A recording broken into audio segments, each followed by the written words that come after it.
Medi wate sangay sangaji jamanoje Nyalde nyaladi nyaldi yalla kewi kono patane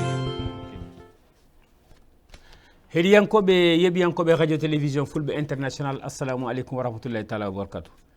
ñalɗi e ñalali ñalɗi Allah kewi kono potani ñalgu foof e neɗɗo mum neɗɗo fof e ñalgu mum en jetti Allah en juule rasul sallah sallam en jetti dendagal ganduɗa hoorema keɗotoɗo e jeeɓo radio télévision fulɓe international ha tengti émission meɗen gosodel miijoji heɗiyankoɓe radio télévision fulɓe international ko ardi foof eɗen mbiya yo yimɓe jarlo eɗen jaafo yo en battinimo wuuri taw eɗen ɓeydi en ustaki saabu julɗo kam ala ko ɓuuri rasulullahi sallah alih sallam ala ko ɓuuri cheikhna amadou tidiane rabiallahu taala anhu ene wayno gonɗen koye jofde mawlud nabi sallallah alih w sallam jibinande rasulullahi sallah sallam anniversaire foof bandiraɓe sehilaɓe oɗo anniversaire ɓuuri jojjude oɗo anniversaire ɓuuri hande nde rasulullahi jibina so arti waɗande ɗum mawlud hollirde weltare hollirde weytare hollirde ganduɗa hoorema ɓuural ngal rasulullahi dañi ha tengti kanko tagui meɗen taguede kala ko mbawɗen dañji aduna e lahara ko kanko ganduɗa hoorema rasulullahi sallah sallam goto e meɗen foof en yiiɗi janggo e jaam yidirde e rasulullahi sallah sallam toon to ganduɗa hoorema to lakara to hay aduna kayne seɗen duwo jiɗɗen ko dorade rasulullahi sallah sallam ɗum noon bandiraɓe so tawi wiyama janggo woni mawludu nabi sallah sallam anniversaire jamma ɓurɗo e jammaji jamma ɓurɗo welde e jammaji wonande julɗo ɗum ɗon ko yettere Allah so tawi Allah hokki men oɗon fartangue ha en garti wawde joɗade ɗo e radio télévision fulɓe international tawi kadi nden koye téléji goɗɗi ƴewanɗen tawi kadi nden koye radio ji goɗɗi nananɗen kono hande wonti hande ko radio télévision fulɓe international so wiyama noon diine islam mbe sikki pullo heedani hen caggal so wiyama ganduɗa hoorema rasulullahi sallah sallam pullo heedani hen caggal saabu eɗen gandi enen leñol meɗen heewani woni ganduɗa hoorema leƴƴi goɗɗi heewani ganduɗa hoorema woni diineji goɗɗi heewe leñol fulɓe foof ko julɓe hayso tawi noon ene waɗi pecce weltade e weytade e dahmitade kadi saabu noon kala ko neɗɗo wawi wadde e oɗo jamma kala ko neɗɗo wawi wadde e oɗo ñalawma o waɗi ganduɗa o waɗani fodde mum saabu noon tagɗoma taguede so tawi ganduɗa hoorema an a waɗni ɗum hunde ene wayno tan ka duttuɗo teddugal kono a waɗani ganduɗa hoorema ni ko cefti guital e saabu ganduɗa hoorema rasulullah sallah sallam eɗen gandi kanko ko référence eɗen gandi ko mandarga eɗen gandi rasulullah sallah sallam ligganima Allah woni neɗɗo Allah maayi kadi neɗɗo Allah kono kadi enen foof kadi ko sababude makko tagata men janggo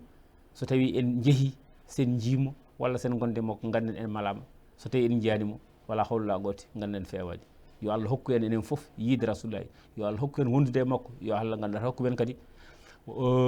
malede ha jiyen rasulullahi sallah sallam eɗen gandi dendagal seremɓe meɗen guilay ganduɗa hoorema Cheikh Oumar Foutiyou Tall ha wiyanma ko ɗo woni gandanma Cheikh Ahmadou Bamba Mbacké ha wiyanma ko ɗo woni Alhaji Malick Sy e dendagal seremɓe foof wonɓe e nder leydi Sénégal hay Ndiassane hay Limamoulaye kamɓe foof sababude mabɓe ko yidde rasulullah sallam ɗum tagui ganduɗa hoorema mandarga ɗum woni ganduɗa hoorema hande daraja mo jogui aduna o nde tawno so ɗum ɗon ɓenni ko taniraɓe rasulullah sallah sallam yettoɗe Farmata Binta taniraɓe cheikhna Amadou Tidiane ɗo gandi en juurima sokhna Nourou Houda Aidara saabu noon ko jamma tigui rigui taani ko jamma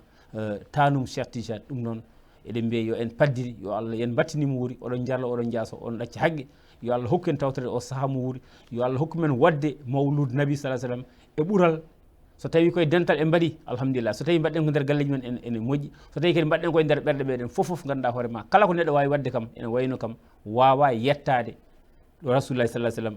kañum tagɗo ɗum taguede o ɗum noon kala yaaɓe e mawlud eɗen ñaganoɓe yo Allah nawɓe e jaam artiraɓe e jaam ɓe jahani mawlud heddiɓe ɗo yo Allah hokkuɗumen wadde mawlud no e jaam e cellal eɗen gandi ñawguɗo haaɗi ko heewi woni oɗo coronavirus woni ganduɗa hoorema wadde mawlud no ponno waɗirde ni ɗum waɗi hewɓe mbaɗani kono ɓe mbaɗani ɓe en jogui hen droit waɗɓeɓe en jogui hen droit ɗum en mbiya waɗɓeɓe yo Allah hokkuɓe wadde ɗum e jaam ɓe garta e jaam tawa haydara ala ko heeɓiɓe so wona ganduɗa hoorema baraji so wona moƴƴere tigui rigui heddiɓe mbaɗani ɓe kadi yo Allah hokkuɓe ganduɗa hoorema wadde ɗum remplacé ko ponno wadde ko Allah waɗna winna baraji ha heewa tawi kadi neɗɗo ne wawi wasde yaade mawlud neɗɗo wawi wasde mawlud daña baraji ganduɗa hoorema baɗɗo mawlud ganduɗa hoorema sallah sallam aɗa wawi joɗade nder suudu ma birda taw wirdu o ene fota balɗo yimde ha weeta balɗo janggo ɓurani ha weeta ɗum noon yo Allah hokku en enen foof dañde ɓuural oɗo jamma heeɗiyankoɓe radio télévision fulɓe international so tawi on ƴeewi oɗo télé fulɓe on jii less to ne waɗi logo pima mo ganduɗa hoorema so tawi en mbi pima mbiyeten ko programme d'urgence et de modernisation des axes et terrestres frontaliers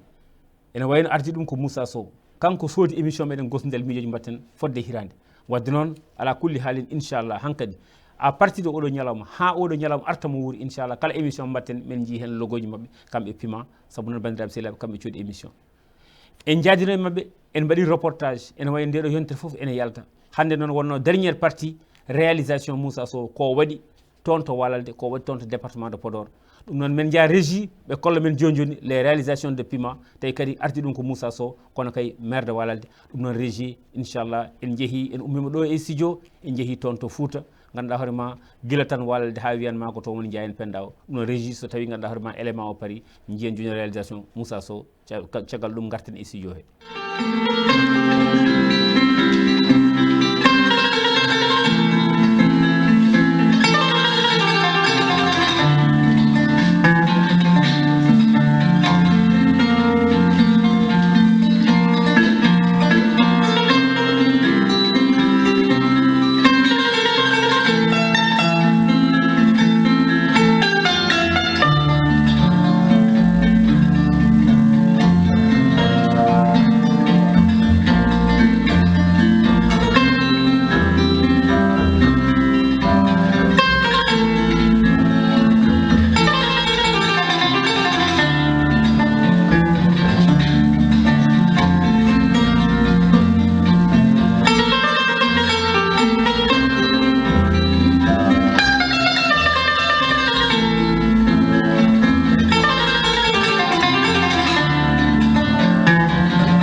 Je m'appelle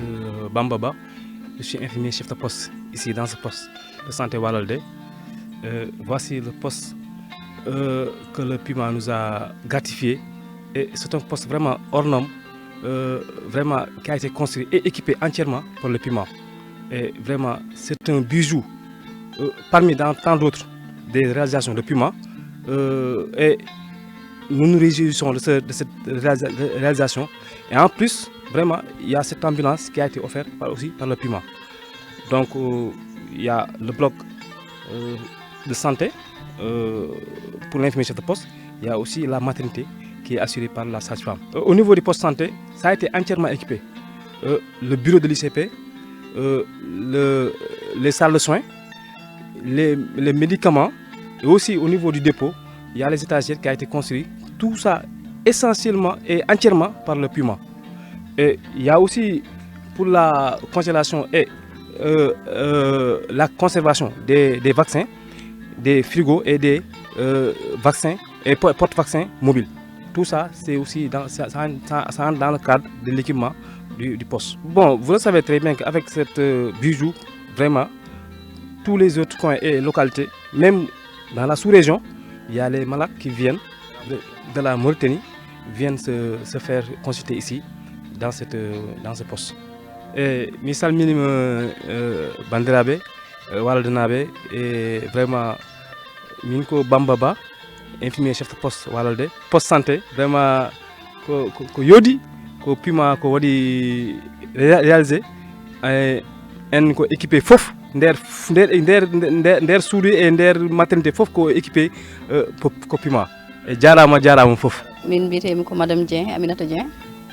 ko min woni sage-femme poste de santé Walalde o gollallam woni ko affaire rewɓe gilay accouchement hay wadde soigné infertilité en ko ɗum woni spécificité am poste de santé o alhamdulillah kalko foti wonde e ganduɗa poste de santé enen e nder poste o gilay maternité o ha heeɓi dispensaire o ala ko manki ɗo machallah min ko ɗo e nder poste de santé o kañum ɗen ɗo joguimi logement ko nder ɗo gonmi ko nder ɗo konmi hay mawɗo amen o ko ɗo o jogui minen fof ko ɗo min koɗi vraiment poste de santé o kam ko poste de santé baɗa répondre he norme uji mum fof kala ko poste de santé foti wadde jogade poste de santé o en jogui ɗum gilay ko woni ko nder ha ko woni ko boowal haydara min mankira ala fof komin gaddiyata boowal machallah ñawɓe gatonede ena heewa mais hunde fof waɗi ko saison muɗum waɗi saison mo ganduɗa o heewat ha tampere waɗa par exemple mois ji jaltuɗen ɗi septembre août septembre ko ɗon ɓuuri heewde wadde maltuji kewɗi eyyi ha joni tan ko mbinomi ko min madame Dieng sage femme mo poste de santé de Walalde ko ɗum woni ɗo ko ɗum jeeyi nduɗo suudu heddi noon machine mo tawɗa ɗo nde tawno ko développement nde tawno kadi gaddu ɗum ɗo ko minen ndendi sago ndendi développement o min ƴettidi hen peeje gandanɗa hoorema baade ɗum ɗo yettima wonko faya ɗo machine o foti faade ɗo gandanɗa ma soit yettade yettima koye formation minen wonnoɓe hen pendant 8 mois amin liggo min jiirima hen koye amen minen min dokki ɓeɗon gueɗal pour mbawa yirtade koye men e komin jiite koye amen ko ɗum tagui min dokkiɓe ɗo place ɓe gara ɓe liggo liggey mabɓe nde tawno kadi ko renduɓe peccata hande kadi min mbaɗi comme no annama jontande ni hande ɓe dokki min mbawa liggade liggey amen min continue hen ha hande ɗo ɗo tawɗo min oɗo fannu no min goniri kono noon leelata ɗum heɓa ɗo ɗum foti hebde ɗo oɗo kadi heɓa espace mo ganduɗa hoorema place ɓurɗo oɗo wonde bien placé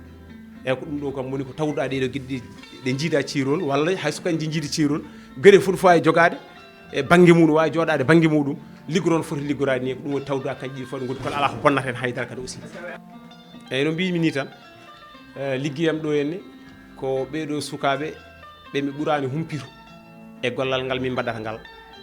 ɓe tekki ɓe ndondimi wonde yomi ardu guinol golle ngol nde tawno neɗɗo kala ko mbawɗa wonde so tawi won yahoɓe aɓe ndeggodirma dañ gardiɗo daña keɗɗo caggal ɓe kalfinimi ɗum kala ko fate ko dogata ɗo hen ɓe mbimi yomi renanɓe ɗum yomi gardanɓe ɗum ɗoɓe nulimi foof mbeɗa yaadi hen peejam e peccorɗam min ndenda ɗum min diggulo e liggey o eyyi kaɓirɗe ɗe tawɗa ɗo ɗe ene wayno ko fannuji ɗiɗi hen gueɗal gotal ko ɗum ɗo concerni ko boulangerie o suudu nduɗo no jiiɗa ko nduɗo woni somin tawi min liggima pato haw gasi ala ko heddi hen kadi min jiiɗi pato hokka min résultat o ummo ko ɗo min moftata e nduɗo suudu so tawi min moftiɗo hen pendant 1 heure de temps walla 45 minutes min jaltina ɗum min nawa ɗum e nduɗo suudu ndu gandanɗa hoorema tawi ko nduɗo woni juɗirdu ndu ɗo woni defirde nde min mbaɗa ɗum e palatuji min nanna e defirde nde woni oɗo fannu ko woni caggal ma ko mbiya ɗum ko pétrin ɗum ɗo woni ko waɗata min mélange waɗanta min mélangé rendina ɗum e fewna ɗum no foti fewdir ni ha feewa nde min mbaɗa ko limtanmami adan ko min mbaɗa ko fayida ɗum ko jiiɗa ɗo ko machine oɗo machine ko rewɓe jeeyimo rewɓe ko 25 personnes kamɓe mbaɗa formé ça ne fait même pas 1 semaine ko formation mabɓe gassi ko cadre développement noon nde tawno monsieur le maire woni Moussa Oumar Sow ko gorko jiɗɗo développement gorko dariɗo mo fadani kadi haydara e développement kanko so yi tan développement en foti waɗe tan o waɗat ɗum tagi o addi machine o namdimi minen sukaɓe wonɓe ɗo ɓe baade min jogui ko oɗo place wona mahanteri ndi ala ko courant o eɗen majjani hande courant ji no mbaye e nder Ile Amorphile amin jogui courant o noon ko compteur triphasé o wiyete on wawi nawde dynamo mawɗo nawo hedde 380 volt min mbi emen mbawi lubdeɓe taw kadi bonnanani fouro haydara par ce que wona nde wonno fof ko laaɓal ɗum ɗo fewdata ko ñamele cengle en gueɗe mbaɗe noon ko ñamele laaɓde ko noon ɓe pormira e kadi ɓeɗe tawa ɗum noon minenne ɗum ɗo min pormira ko ñamele laaɓde donc ne wawi rendude taw bonnanani gueɗe hay gueɗe gote ɗo e wuuro ngo amin pewnda ha 200 mis par jour e minen e jeeygu ngu min jogui ɗo ko dépôt goto momin jeeyata ɗo e nokku oɗo so tawi min ummima ɗo nokku min jogui ko bitikaji min mbaɗa stockage amin jaaha kadi ha village uji goɗɗi ko wayno ɓokki sarankoɓe ko wayno Sire Thiamɓe Gure Baɗe noon e Gure Baɗe noon amin jogui moto amen min mbawi pawa hen amin jaaha amin jeeya ɗin banggueji aha aɓe jaɓɓi miijo ngo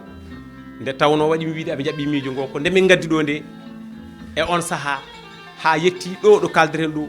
won saaha so mburu o ne yalta a wawa yiide ɗo ene Allah yimɓe no jiiruɗa ɗo joni yimɓeɓe ni oɗo surprise mo mbaɗɗon min ko ni kadi wano e yimɓeɓe gasata ay nan ɓuura leerde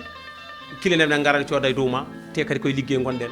nde tawno ko liggey mo ganduɗa hoorema dewɗo normal ko ni kam sifri aɓe gandi kadi aɓe jaɓɓi ɗum kadi min nan tawi wuuro ngo tan ko mbaɗa ton ko hunde wande fayida exactement min jangginama ɗum kadi amin respecte ɗum laaɓal ngal min ɓuuri tigui e toppitade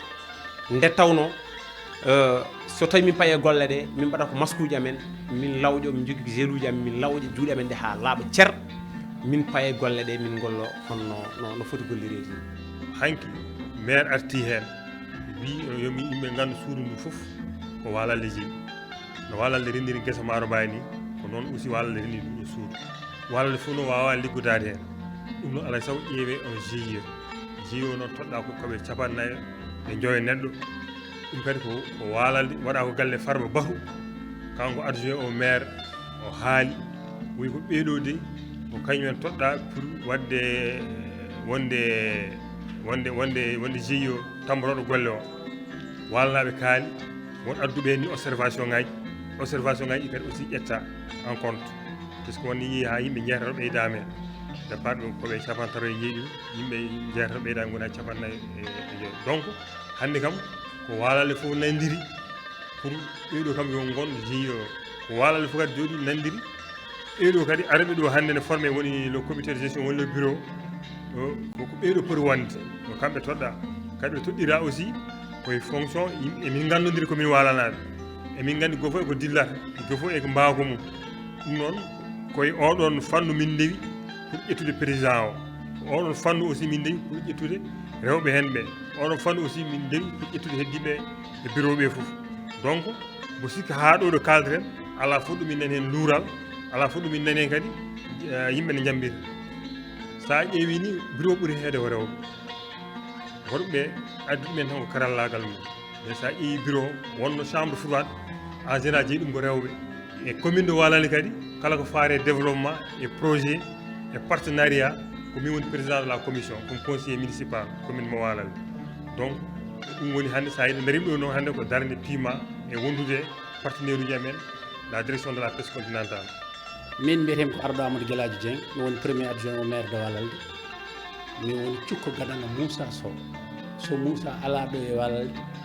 dendagal ko foti wadde so tawi min mboɗo tawa ko min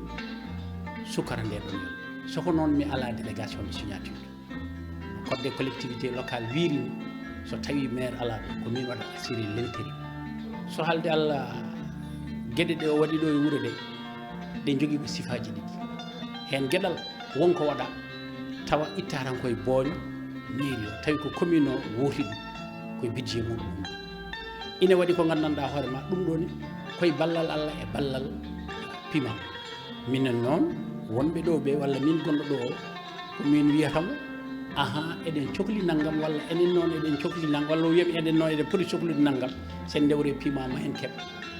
rewneɗo foti rewnede min kaala fodɓe haalanede ɓe min teddinede fodɓe teddinede ɗe gollal ngal ɗe Walal naaɓe fof tamnodiɗon ala hen mbiyowo Moussa Sow liggata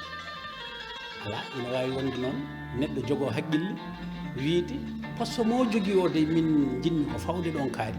ko liggi ko fof e wawde hewde ko liggi ko fof e jogade fayida e walla e fulla e wuuro he heewani gueɗam soko neɗɗo wawa huɓɓude gueto muɗum yaade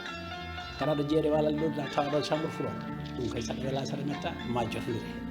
dispensaire saɗa wela saɗa metta sow ko musma ma yaha te ɗum foof koye ballal Allah e ballal Moussa Sow sukaɓe so petti beltima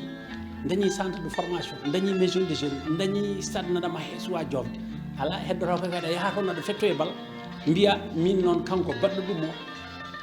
to nder fittandamo ala hen soko noon o waawi wiide ay alaa ko gollaa anndi politique ne heewi bencitte hanki wonko waɗa ɗo yimɓe fof nanndiri cuɓima mbi ko Moussa Sow woni candidat aɓe ko ɗum noon tan kadi renndinno yimɓe ɓe sabu noon sa suɓima maire hannde haɗe janngo Walalde foti jogaade ko 2 candidats 2 adjoint safrula daña premier adjoint e deuxiéme adjoint ma woni premier adjoint wona debbo walla deuxiéme adjoint o wona debbo so kam on foti dañde cukkoji ɗi soko haala muɗum suwa haalen tan min kaaldaka ɗum ɗum cuwa nanndirde ɗum waɗi noon no wiyeteno code électoral keso garɗo o ɓaadi jubbi tan koye poɗɗo wonde o soko cukkoji ɗi mboɗo sikki ɓaadi waylaki waya tan ono wayat noon so nden yonti goto fof jiɗɗo wonde cukko gaɗanɗo suuta junngo muɗum so wotanama dañi simin anda ko noon Allah woni so woni kadi wonirani noon kadi jaɓen golle Allah eyi kanjum elle ɗum adi ko waɗa hanki ko saabu haala haalate tan ko haalaɓe hutte haalaɓe ɓaadi haala koye batu yimɓe fof no tinina gandi haalama ko wonde ko sey batu a woni candidat goto hello ɗum de naati no pami tawa ko batu ngu soko batu ngu kam waɗama ɗo e Walalde yimɓe fof noddama ɓe nandiri ko wonde ko sey batu a woni candidat ma kamɓe kadi dogannoɓe caggal ɓe fof ɓe mbi ɓe ketti Allah caggal ma Allah yeeri gandal muɗum noon so neɗɗo yiiɗa fedde soko naati noppam kon ari ha ɗo politique noon ene heewi fitina surtout ma noon so tawi enen foɗonireɓe min mboɗo ɗeeɓi sikkude an ɓuurimi doole walla al folata sa renta tan jomum walli torto ko firin ƴetta cabbi walla ƴetta goɗɗum e goɗɗum ɓaadi yimɓe ɓe a wawa wadde hoorema ko yimɓe ɓe cuɓatoma aɗa wawi wiide jogade miijo yidde ownude beeli yimɓe ɓe mari so ñande woto nde polgu ngu no wasa latade taw fiɓi koye kulol reedu yidde ɓaade woto re ko ɗum ko goto ma gara ha ɗon gadda dantirima naata e saal cuɓoɗa bilte mbiya min ko oɗo goten lime ande ko hol ɓurɗo andi ɗum juuti dawal ɗum noon ko heewi ne wawi somade soko tan hande hade janggo minen wonduɓe Moussa Sow ɓe de min kooli eyi ɗum ɗo ko permis de conduire woni ɗo kayit goɗɗo ko attestation hono formation ancien agricole woni kemno waɗoyde ɗum to e diwan Ndar ancien agricole woni ko machine ngaji demo woni machine ngaji demoji ɗi keɓ min mbaɗani concours ko ballal Allah e nelaɗo mum e ballal maire commune mo Walalde Moussa Oumar Sow en plus que coordinateur national de PIMA ko kañumen guitti min ɗo e Walalde nawi min ha Ndar pour waɗoyde formation o kadi modalité ji mbaɗaɗi hen ɗi foof ko kamɓe jogui ɗum en charge kamɓe mbaɗanni min billet ji aller et retour nde min jetti kadi ɗo min poti wadde formation ɗo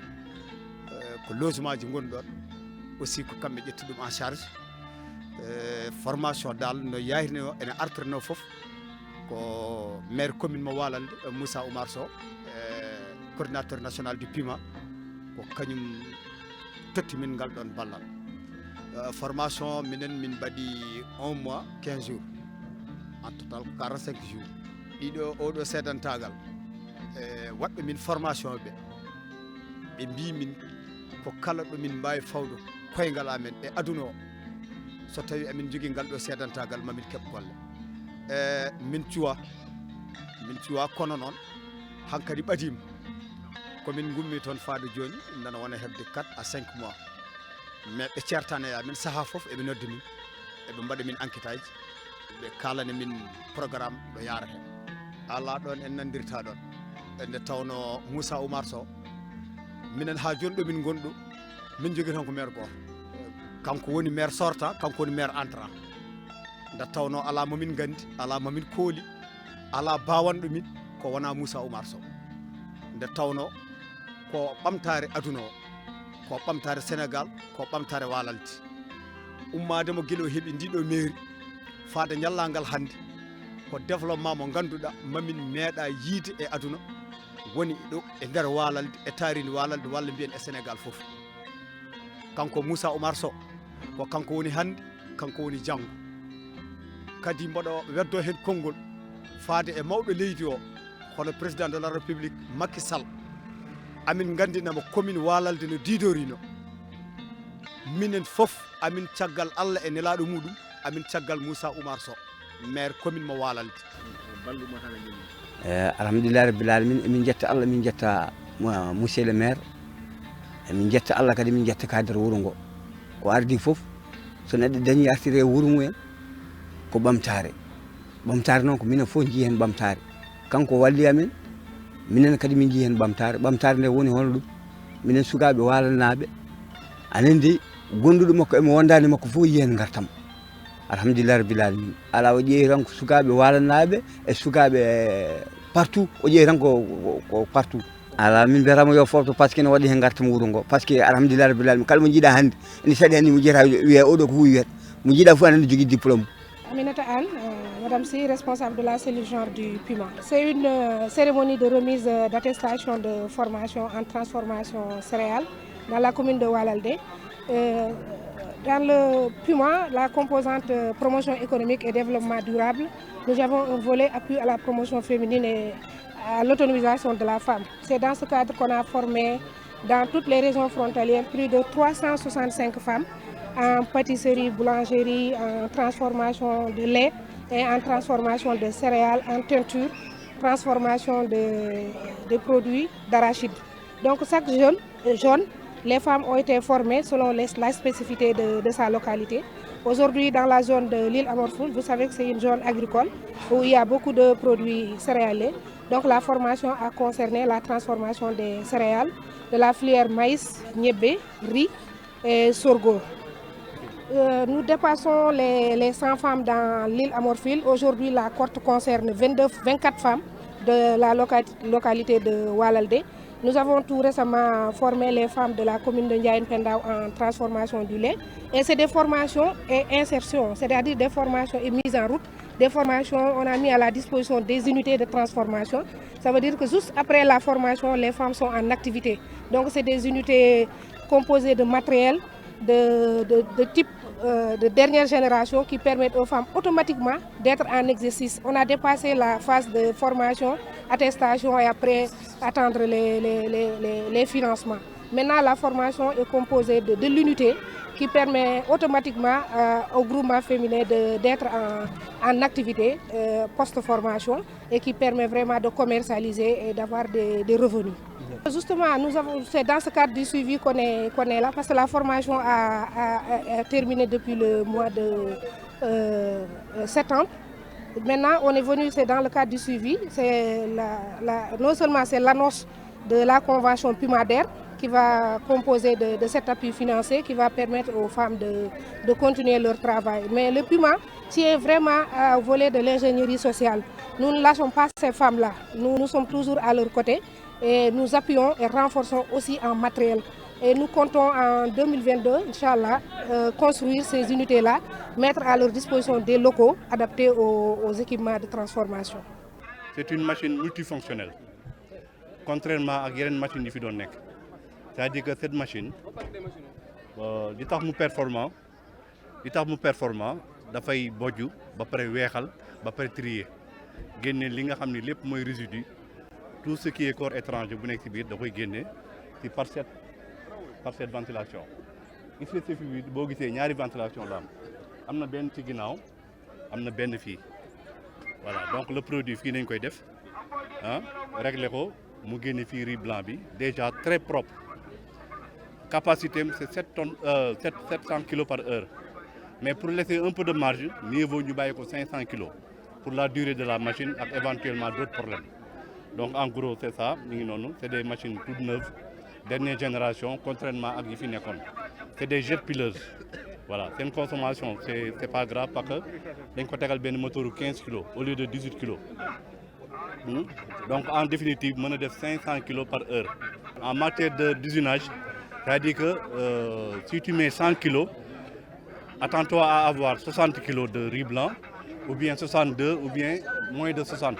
Ça dépend de la qualité du paddy que tu mets. C'est relatif à la qualité du paddy que tu mets. Donc tu ne mets pas 500 kg pour avoir 500 kg. Ça dépend du technicien qui utilise la machine. Ça demande un entretien très rigoureux. Oui, il y a toutes les pièces de rechange qui sont là. Les tamis sont accessibles ici sur le marché. Les cylindres également sont accessibles sur le marché. Les croix également. Cependant, il faut un entretien très rigoureux.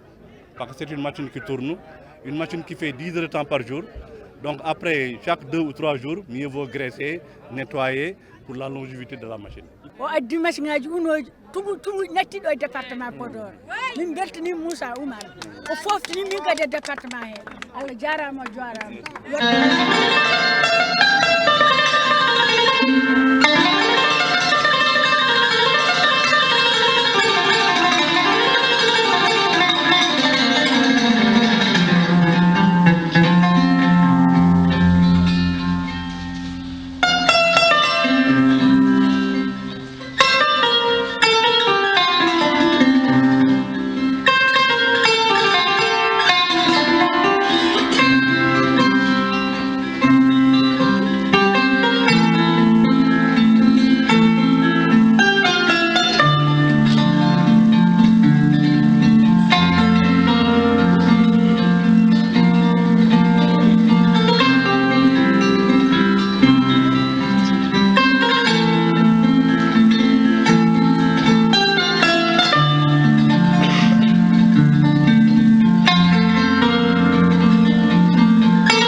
à l'appel de la paix.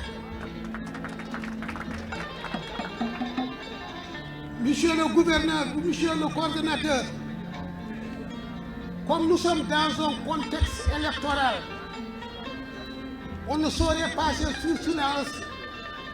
certaines considérations. Nous disons que nous restons disciplinés et engagés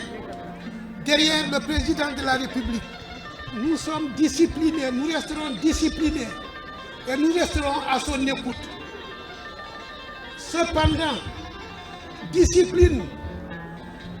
et engagement ne signifient pas seulement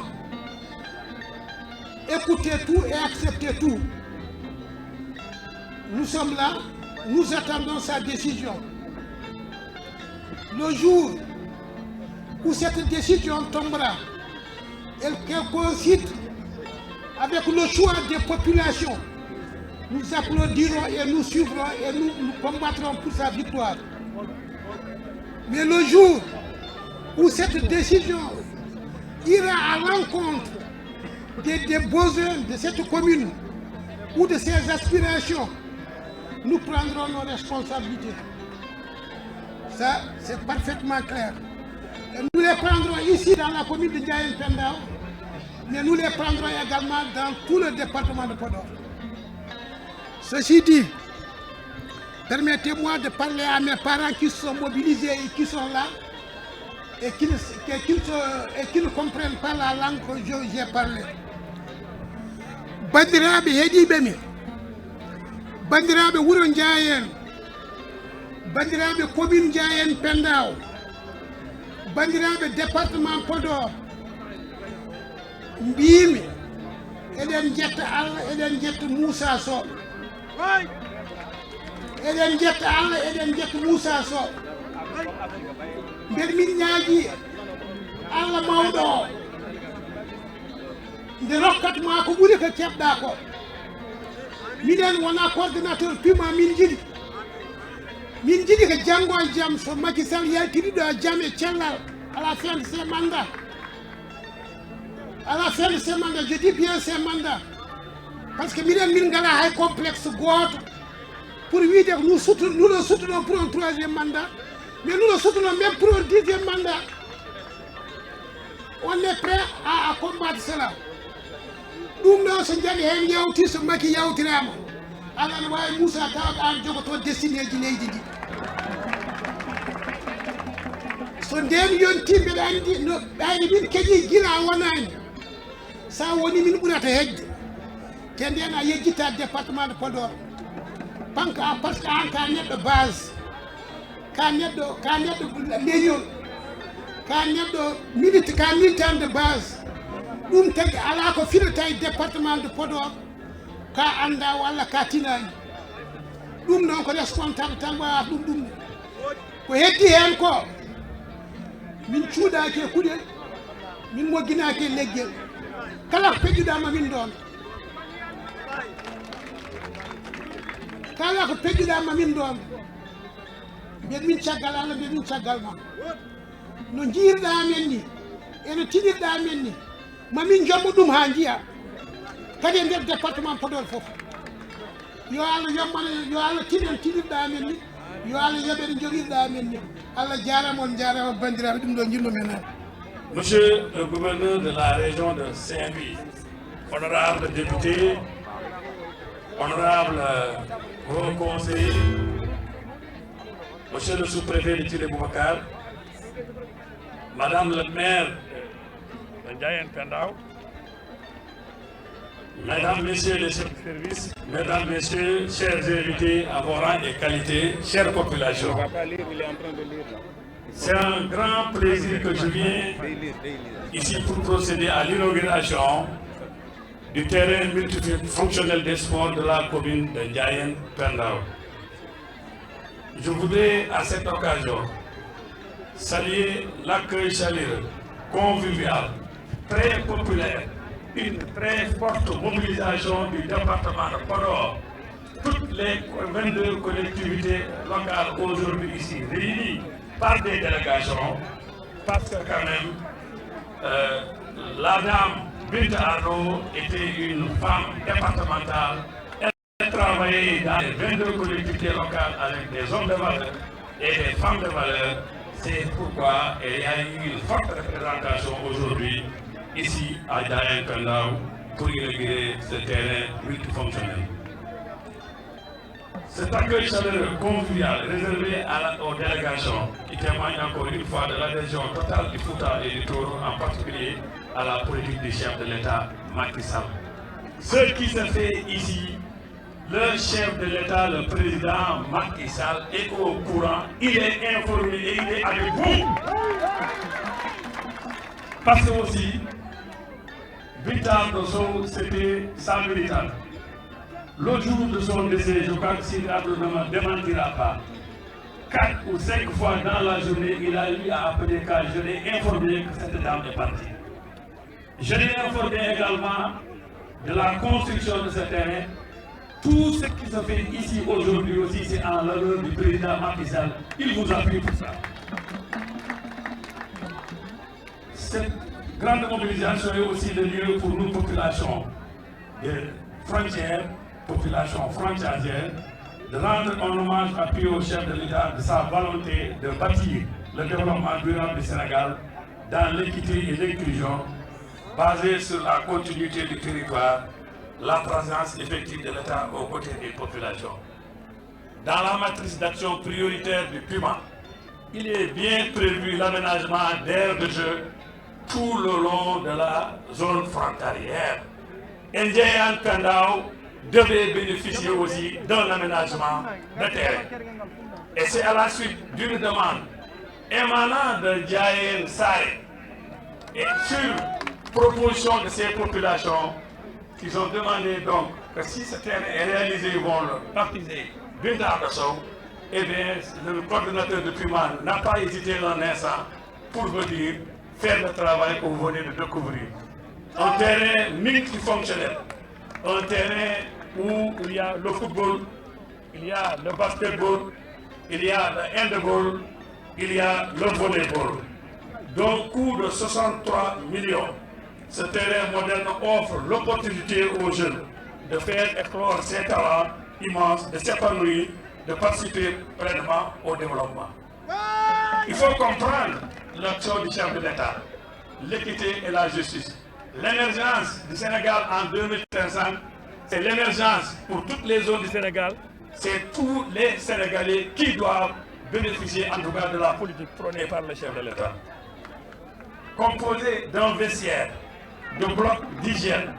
d'un terrain de basket, comme je l'ai dit tout à l'heure,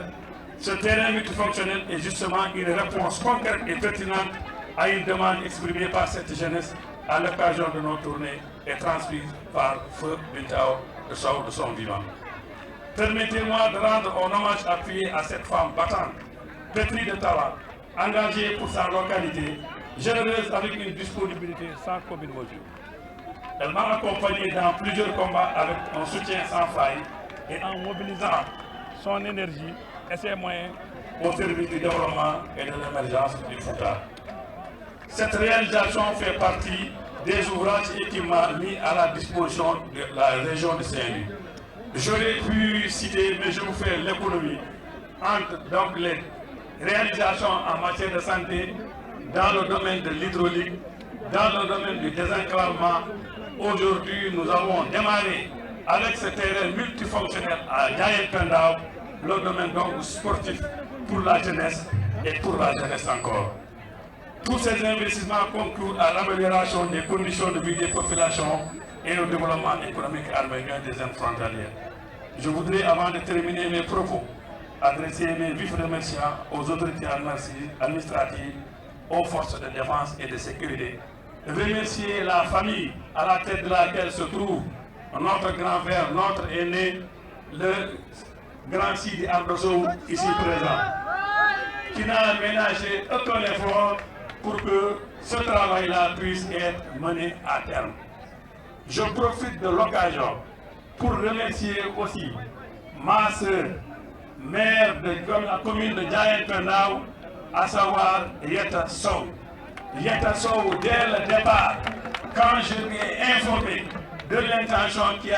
du Puma, à la suite d'une demande exprimée par la population de construire donc un stade multifonctionnel au nom de Binta Ardo Sow, elle a acquiescé, elle a approuvé, elle est d'accord avec moi. Le Puma réalise des investissements, réalise donc des équipements pour le compte de l'État. La livraison ou la réception, en tout cas après réception, la livraison est faite au profit de l'État ou de ses démembrements. Ça, c'est un bijou. Il mérite, en tout cas, d'être entretenu, il mérite d'être géré en bon père de famille, comme on dit, pour que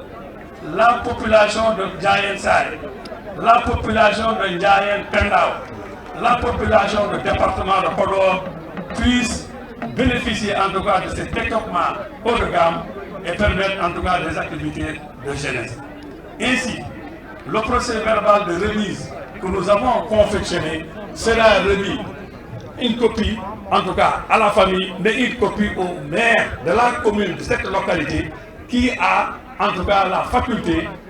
d'aider à la meilleure gestion en tout cas de cet ouvrage parce qu'il s'agit d'un investissement de l'État, c'est une propriété donc de l'État et c'est un démembrement de l'État, en l'occurrence la commune de Ndiayène Pendao qui doit en assurer la continuité. Je vais en tout cas clore mon propos pour en tout cas dire que je vais avoir l'occasion aussi donc de remercier les familles religieuses ici présentes, toute la mobilisation en tout cas venant de collectivités locales. Allah jarama on jarama haalde Binta Ardo heɓani golle bayaɗe ɗo de kolliti noɗe mbayni nandi e joomum ɗum ɗo de kadi gasani ko hande ɗum ɗo waɗa ɗum ɗo yiya kono Puma ma waɗ ɗum accompagné ha ɓuura ɗum. Il y aura même un éclairage de nuit et donc des matchs nocturnes pourront avoir lieu ici à Ndiayène Pendao. Et nous souhaitons un jour l'équipe nationale du Sénégal puisse venir ici à Ndiayène Pendao jouer, en tout cas prendre des entraînements parce qu'on aura réalisé le budget dont on rêve pour notre département pour Alla Jarama Ndiarama. Monsieur le sous-préfet de l'arrondissement de Djiddah Boubacar, honorables députés, aux conseillers des collectivités territoriales, messieurs les maires, monsieur le coordonnateur du Puma, messieurs les directeurs généraux, messieurs le chef de village, messieurs les imams et autorités coutumières, messieurs les représentants des mouvements associatifs, messieurs les représentants de la famille de Feu Binta Ardo Sow, c'est un plaisir pour moi de venir inaugurer cette infrastructure sportive et je voudrais, à l'entendre de mes propos, féliciter le coordonnateur du Puma, M. Moussa Sow, pour ses réalisations dans le département de Podor, mais je dirais pour toutes les réalisations également dans toutes les localités du Sénégal, plus particulièrement celles qui sont situées sur les axes frontaliers. La réalisation de cette infrastructure permettra d'abord de satisfaire les préoccupations des populations, particulièrement la jeunesse, dans le domaine sportif, parce que j'imagine que ça a été une très longue doléance. Aujourd'hui, cette doléance elle est satisfaite, donc tout l'honneur revient à son Excellence, Monsieur le Président de la République, mais aussi au programme d'urgence de modernisation des axes frontaliers. Ça permettra également la réalisation de cette infrastructure de renforcer la politique de l'État en matière d'équité sociale et territoriale. Parce qu'on se rencontre beaucoup de localités, que ce soit du nord, du sud ou de l'est, sont souvent défavorisées. Et l'État, conscient de cela, a mis en place donc cet important programme parmi d'autres programmes pour que ces localités-là puissent rattraper le retard dans le domaine des infrastructures. Donc, c'est une infrastructure qui entre dans le cadre de la politique de l'État en matière d'équité sociale et territoriale. Je ne serai pas long parce que tout ce qui a été dit sur les réalisations du PUMA et sur l'importance de cette infrastructure sportive a été dit. Donc, je voudrais simplement terminer par lancer un message à la jeunesse, au monde du sport, pour une appropriation de cette infrastructure. Il faut savoir que cette infrastructure est la vôtre, elle a été réalisée pour vous. Donc vous devez vous l'approprier en vue de sa préservation, mais aussi en vue de son entretien. Donc vous devez faire en sorte que cette infrastructure soit entretenue et que peut-être dans les années à venir, il y aura des améliorations qui seront faites dans cette enceinte-là. En tout cas, c'est tout ce que nous souhaitons et nous lançons ces messages-là au coordonnateur du PUMA pour que également, parce qu'il a parlé de d'autres réalisations dans ce cadre-là, pour peut-être aller jusqu'à, pourquoi pas, aller jusqu'à pouvoir accueillir une compétition internationale, c'est possible, parce qu'on est dans le cadre de la décentralisation, il faut toujours décentraliser tout dans le domaine du sport, des politiques, et on peut espérer qu'un jour également, qu'une compétition internationale puisse se tenir ici à Podor. Voilà en gros les quelques mots que je tenais à vous dire. Remercier encore une fois la population de Podor pour l'accueil chaleureux qu'ils nous ont réservé. Remercier également le maire de la commune également pour son accueil et espérer également que cette infrastructure sera un lien entre toute la jeunesse de Podor. Ça sera un endroit où la jeunesse pourra s'exprimer dans le fair play, dans la convivialité, en tout cas dans la paix. C'est ça ce que nous souhaitons. Il faut également que le sport soit vecteur de paix sociale. Il faut également, je vous exhorte à cela et espérer qu'également cette infrastructure puisse perdurer dans le temps et entretenue par vous et pour vous. Je vous remercie. Merci.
ko ni tigui heɗiyankoɓe radio télévision fulɓe international ko onon jiiri guite moɗon ko onon nanir noppi moɗon réalisation ngaji Moussa Sow wanno kilato walalde ha to Ndiayen Pendaw wadde ɗen mbawi wiide kanko Moussa Sow coordinateur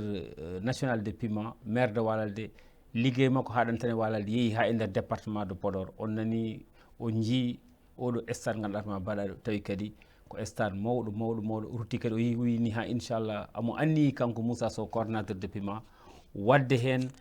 ko fate lumiére taw stade ne wawi jouede jamma heure garaɗo fof ne wawi jouede hen saji eɗen gandi Fouta ene wuuli jaw ko hedde 42 45 degré à l'ombre donc tawi match uji gaari so waɗama jamma kadi ɗum kadi ma wallu Foutankoɓe ɗum kadi ko hunde wande fayida o wi kadi omo anni wadde e oɗon stade équipement ha ganduɗatma janggo e jaam hayso tawi coupe d'Afrique waɗi so welama taw ganduɗatma oɗo stade ne wawi jouede eɗen gandi e nder haala ka ko Sidi Arɗo Sow ƴetti konngol galle o ƴetti konngol ganduɗatma gal famille Binta Arɗo Sow sabu noon Sidi Arɗo ko mawnu Binta Arɗo Sow kono kanko nehi Binta Arɗo Sow guila nde yaara e duuɓi ɗiɗi ha yetti ɗo ha nde Binta ganduɗa hoore ma sanki hoore jomum kankadi kanko hokka konngol ɗum noon ko poɗɗo hokkede konngol hokka en jii noon absence goto haade Sidi arde haalde fonno haalde ko madame le maire Yetta Sow kono o arani ganduɗa hoore ma e événement he eɗen mbiya yataw ko jaam joguimo chef de village o hoore muɗum noddama kono ganduɗa hoore ma kañumne arano chef de village Ndiayene Pendaw kono noon rewi hen automatiquement ko Sidi Arɗo Sow caggal Sidi Arɗo Sow on nani Moussa Sow le coordinateur de PIMA o haali e français o haali e pulaar e weltare makko e ko waɗi ko amo yewi ɗum e yidde waɗande ganduɗa hoore ma ɓeeɗo oɗo population saabu noon kono jejji tan Binta Arɗo Sow goo ko militante Moussa Sow wonno kono ko présidente FASEF réseau mo Moussa Sow wonno toon e nder département de Podor ko kanko kadi woni secrétaire général FASEF nder département de Podor kono kanko ardi FASEF kadi toon fedde rewɓe ɗon e Ndiayene Pendaw kono Binta Arɗo Sow kadi ganduɗa hoorema wonno ko conseillère départemental Binta Arɗo Sow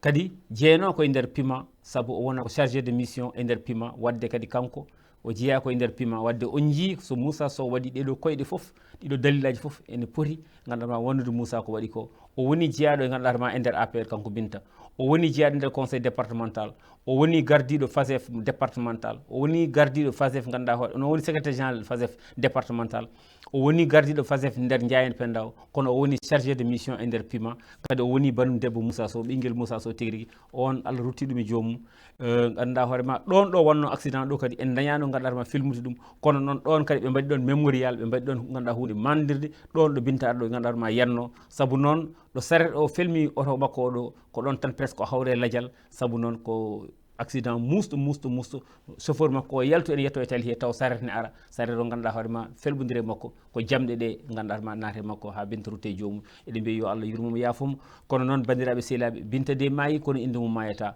ene wayno baɗe makko o jii département Podor foof ari hawri hen ɗum ɗo ko hunde wande fayida maayide ene muusi kono hen sahaji maayide ene yooɗa maayide ene muusi kono wonko yimɓe mbarantuma tan ɓernde heddiɓeɓe ma dañi muncora tigui rigui ko wonno caggal Moussa Sow ko takkodire Moussa Sow à droite ko foof ene wayno ko ɓiɓe Binta Arɗo Sow e famille makko ɗum kadi vraiment ko hunde yurminide kono kay événement o kadi ganduɗa hoorema foti e jomum ganduɗa hoorema mbaɗa ɗum ɗon tigui rigui caggal Moussa Sow ene wayno ko gouverneur de la région de Saint-Louis gouverneur ari haali hen wi weltima ganduɗa e baɗe baɗini tigui rigui saabu noon événement o ɓurti événement politique noon hankkadi o wonti événement tigui rigui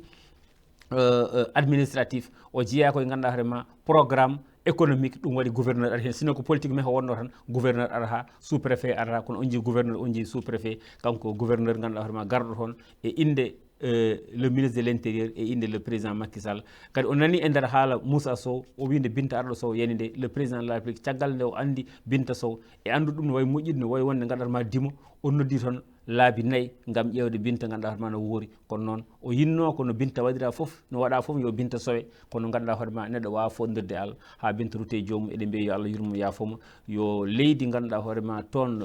Ndiayene Pendaw wonan mo ganduɗa hoorema aljannaji ɓurɗi towde nder aljannaji gouverneur haali wi ene ñaago yimɓe yo tinno oɗo stade mbaɗa yo toppir tigui rigui tawto stade mawɗo yo toppir o fewne kadi stade o waɗiraka pour kaleri stade o waɗira ganduɗa hoorema ko pour kala ko wiyete fair play kala ko wate fijirde kono noon enen gandi émission ngaji men ɓennuɗi ɗi halifa jooɗiɗo toon to Djoum halifa Cheikh Oumar jooɗi toon tigui to Djoum haali wi kañum e duwima e oɗo stade waɗi hen duwaw mum tigui rigui khas saabu noon stade noon waɗiraka tan fijirde hen sahaji kamɓe e koye mabɓe soɓe cohli ziyaruji soɓe cohli bismade yimɓe hewɓe soɓe cohli wadde mawludaji ɓe jahata koye stade uji ɓe mbaɗa ɗum noon kadi stade wona tan fijirde ɗum noon kamɓe ɓe duwima ɗum ɗo ko waɗa ko hunde wande fayida hen sahaji galleji ɗi ne paaɗa hen sahaji dulɗe ne paaɗa ɓe jaaha ɓe luuɓo stade o hokki ni exemple ni ganduɗa hoorema e Louga to khalife général de la famille omarienne galle Ceerno Bachir o wi hande oɗo saaha on jii cérémonie officielle o watte ko toon to stade de Louga wadde oɗon stade nde mahete nde miijonoka ni janggo e jaam ma diine waɗe hen ma mawludaji mbaɗe hen ma ziyaruji mbaɗe hen ma leltiro adiruji mbaɗe hen ɗum ɗo foof ganduɗa hoorema watti waɗede ɗum noon hande oɗo saaha kala stade batteɗo miijata hen ko foof miijata ko sport miijata hen ko social miijata hen ko religieux miijata hen ko foof ɗum noon Allah jarama o jarama kanko Moussa Sow ɗum noon on jii ɗiɗo réalisation ngaji Moussa Sow ɗi wanno guila to walade ha yetti ɗon ɗo ganduɗa to Ndiayene Pendaw eɗen gandi PIMA koko jokkodiri e hono no mbiɗen nane ni e radio télévision Fulɓe international kamɓe mbaɗi sponsorisé oɗo émission gosdudel miijoji ɗum waɗi e kala e saaha eɗen gandi pima ko gueɗe baɗɗe fayida waɗata ɗo e nder leydi Sénégal eɗen gandi pima koko darani nder leydi Sénégal eɗen gandi pima koye projet ji ɓurɗi ɗi président de la ɓuuri yidde ganduɗa hoorema totti ɗum wi dendagal yimɓe wonɓe e saraji leydi ndi yo mbaɗe désenclavé yo keɓ courant yo keɓ guura yo keɓ école aji yo keɓ dispensaire uji yo keɓ laabi baɗɗi fayida yo keɓ kadi ganduɗa hoorema yo ɓeyde yaccineɗe yo keɓ des infrastructures guila e fati sportive foof ko ɗum kadi Moussa Sow woni wadde enen jaaɗen tan ko toon to Podor kono o waɗi to Matam to o waɗi ganduɗa hoorema to Kolda o waɗi Bakel o waɗi Tambacounda o waɗi kadi ganduɗa hoorema toon to Casamance ɗiɗo région ngaji fof ene wayno pima liggima hen tigui rigui hay ɓoyata inchallah kadi men joguiɗo réalisation ngaji kala ko fate pima ma arɗo e radio fulɓe tawi ko joola ko ingénieur wiyete ko monsieur Diédhiou ma o haal e ganduɗa e émission makko joola émission Mari Sané en français en wolof et en joola kankone gam wawde leƴƴi goɗɗi ɗin ɗe tawno radio télévision fulɓe noon bandiraɓe sehilaɓe ko radio de solution radio télévision fulɓe international ene wayno ko yummum puniɗo koko aji ɗemɗe ɗe fof ne kaali ɗo ɗemɗe ɗe fof ganduɗa hoorema ene jewte ɗo ɗum waɗi ganduɗa hoorema on ma arɗo kañumne to banggue joolaji to banggue wolofeɓe to banggue français kanko ɗo haala hen wonde e ganduɗa hoorema Mari Sané ko hanki fonno wonde kono oɗo saaha ko jaaɗo Dubai yaade président de la république gam wawde kanko ɗo waɗe toon stand pima ganduɗa hoorema toon to Dubai ɗum noon en jetti kamɓe foof en juurima kamɓe foof nde toon to Walalde to bandiraɓe sehilaɓe nde tawno ko ene hande uddata émission meɗen e pima en jii ñalawma mo janɗen toon to ganduɗa hoorema Walalde coordonnateur mo ganduɗa hoorema APR walla mbiyen coordonnateur Benno Bokk Yakar toon to Walalde o wiyete ko Demba Sarr noon ko kanko jogui dendagal kala ko fate APR toon to Walalde ɓe jeehi ɓe ndenti ɓe notti Moussa Sow ɓe mbi ko kañum ɓe mbaɗata maire nguɗon batu ko batu mangu yimɓe hewɓe gari hen tigui rigui ɗum noon min jokkodir e Demba Sarr régie ƴewno min tawi Demba Sarr ne heeɓi mbawen jokkodirde e makko haade men uddide leɓol ngol e wayno nane kalta ko haade men uddide leɓol ngol régie noddu noon min wadde bandiraɓe sehilaɓe ha joni ɓoyata jokkodiren e Demba Sarr Demba Sarr mbiɗen kanko woni coordonnateur APR toon to Walalde kono coordonnateur Benno Bokk Yakar ɓe ndendi ɓe mbi kamɓe ɓe mbattata maire mabɓe ko Moussa Sow saabu noon ɓe mbi ɓe mbasi koye liggueyaji mabɓe koɓe jiiri guite mabɓe ɗum ɓe mbaɗata ɗum ɓuuri deñnude haqqillaji mabɓe ɗum noon mbeɗa andi so tawi régie en heeɓini ƴeewen Demba Sarr tigui rigui pour o wawa o fonno ko joɗaɗo ɗo hande kono malheureusement amone lawol omo fati Fouta ndeysan o hooti toon to Walalde nde wonno ko jangguino ɗum noon ene wayno hande joɗade mo ɗo e wasa joɗade ɗum fof eɗen mbawi jokkodirde makko par téléphone ɗum noon régie so tawi Demba Sarr ganduɗa hoorema ene heeɓini nannemo kankone jokkodiren makko to banggue politique e to banggue ganduɗa hoorema saabu ko neɗɗo Moussa Sow o haalana meɗen holko tagui holko saabi mbi yo Moussa Sow watte maire holko saabi Moussa Sow ganduɗa hoorema yo won 3e maire Walalde yo won candidat 3e mairie toon to Walalde kanko Demba Sarr ko kanko woni coordonnateur pima ɗum noon jehen toon to Walalde so tawi régie Demba Sarr ene heeɓi kokkon min Demba Sarr régie amin keeɗi Demba Sarr tigui rigui wadde mataw en cuwa hebde Demba Sarr ɗum noon heeɗiyankoɓe radio télévision fulɓe international kala nde Demba Sarr heeɓi mbaɗomi kam signal mi uddita leɓol ngol donc l'antenne est ouverte 78 600 84 34 walla fulɓe TV officiel caggal leydi 78 684 34 walla mbiyen 78 6 0 ji ɗiɗi 84 34 naton émission meɗen gosodiral miijoji walla fulɓe TV officiel caggal leydi kalon eko jiiɗon ko tigui rigui eko nanɗon ko e tawi kadi réalisation ngaji ɗi Moussa Sow waɗi toon to Walalde e toon to Ndiayen Penda Aw ɗum kadi haalama yontere nde foof kono mbeɗa sikki ɓe mbi ko waɗi ko moƴƴere deƴƴetake moƴƴere yonata ɗum kadi sa wi neɗɗo kadi Allah jarama a jarama ene wayno tan ka cakkude ñiklata defo heddiɓe ene ma nan ɗum mbaɗa ko way noon ɗum kadi ñagorɗen berɗen erago e dendagal gonɗo e nder département de Podor wondema politicien wondema civil wondema wasde mo watta politique tawi ka gando mum foof eɗen era e radio télévision fulɓe ko radio moɗon hay goto on dendani hay goto kadi waɗanaka privilégié kala bawɗo jiɗɗo so jokkodiri meɗen en garat mbaɗen sponsorisé émission ngaji muɗum walla mbaɗen sponsorisé marchandise muɗum walla mbaɗen sponsorisé boutique muɗum walla mbaɗen sponsorisé politique muɗum walla société mo wawi wonde foof fof hay goto en goppani mbiɗen ko Moussa Sow tan fuɗɗi ko Moussa Sow adi won adiɓe Moussa Sow won wattintoɓe Moussa Sow ɗum noon ha joni mbiɗen ko ala hen ɗo keɗɗen fulɓe fof poto meɗen kala e mon jiɗɗo radio télévision fulɓe ene udori ha laaɓi ha yaaji gila noon to Walalde ha to dendagal ɗo fulɓe kaaɗi hay soko jolfuɓe hay soko sereraɓe ene mbawi arde jokkodire radio fulɓe mbadden ɗum sponsorisé ɗum noon régie so tawi Demba ganduɗa hoorema ene heeɓi gaddunomin so tawi heeɓaki uddirnomin antenne o ko 78 600 84 34 émission meɗen gosdodal miijoji walla Skype fulɓe TV officiel caggal leydi toon to ganduɗa hoorema to diaspora o so mbaɗi so beelama oɗon natirde 78 6 00 84 34 walla Skype fulɓe TV officiel so tawi oɗon keeɓi naten régie so tawi ha joni kadi on keɓani men Demba Sarr ko kanko ganduɗa ma fada kanko woni coordinateur APR kanko woni coordinateur Benno Bokk Yakar toon to Walalde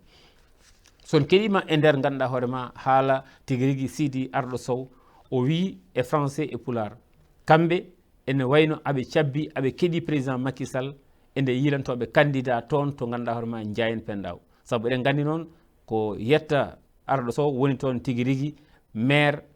ko deuxiéme vice présidente à l'assemblée ko kanko woni ganduɗa hoorema maire toon to ganduɗa hoorema Ndiayen Pendaw o wi aɓe keeɗi so tawi kala moɓe mbiyama ɓe ndew caggal muɗum kono noon yatawde ene hawri e welemma mabɓe yatawde ene hawri ganduɗa hoorema ko wiya ko ɗum noon firti ngoɗon sumgo radio télévision fulɓe international assalamu aleykum mbaɗen tampere on celli régie ɓeydine min volume mo seeɗa assalamu aleykum mawɗum inde nde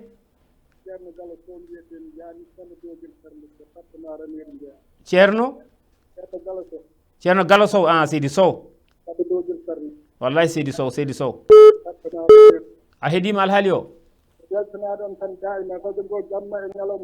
est ce que yo Allah weltane Seydi Sow amin Seydi Sow amin jarama Seydi Sow ndeysan est ce que est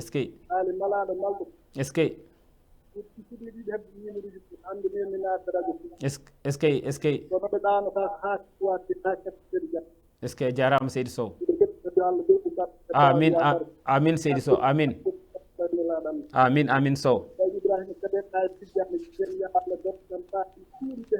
amin Ibrahima keɓane heeɗima ndeysan réseau o moƴƴani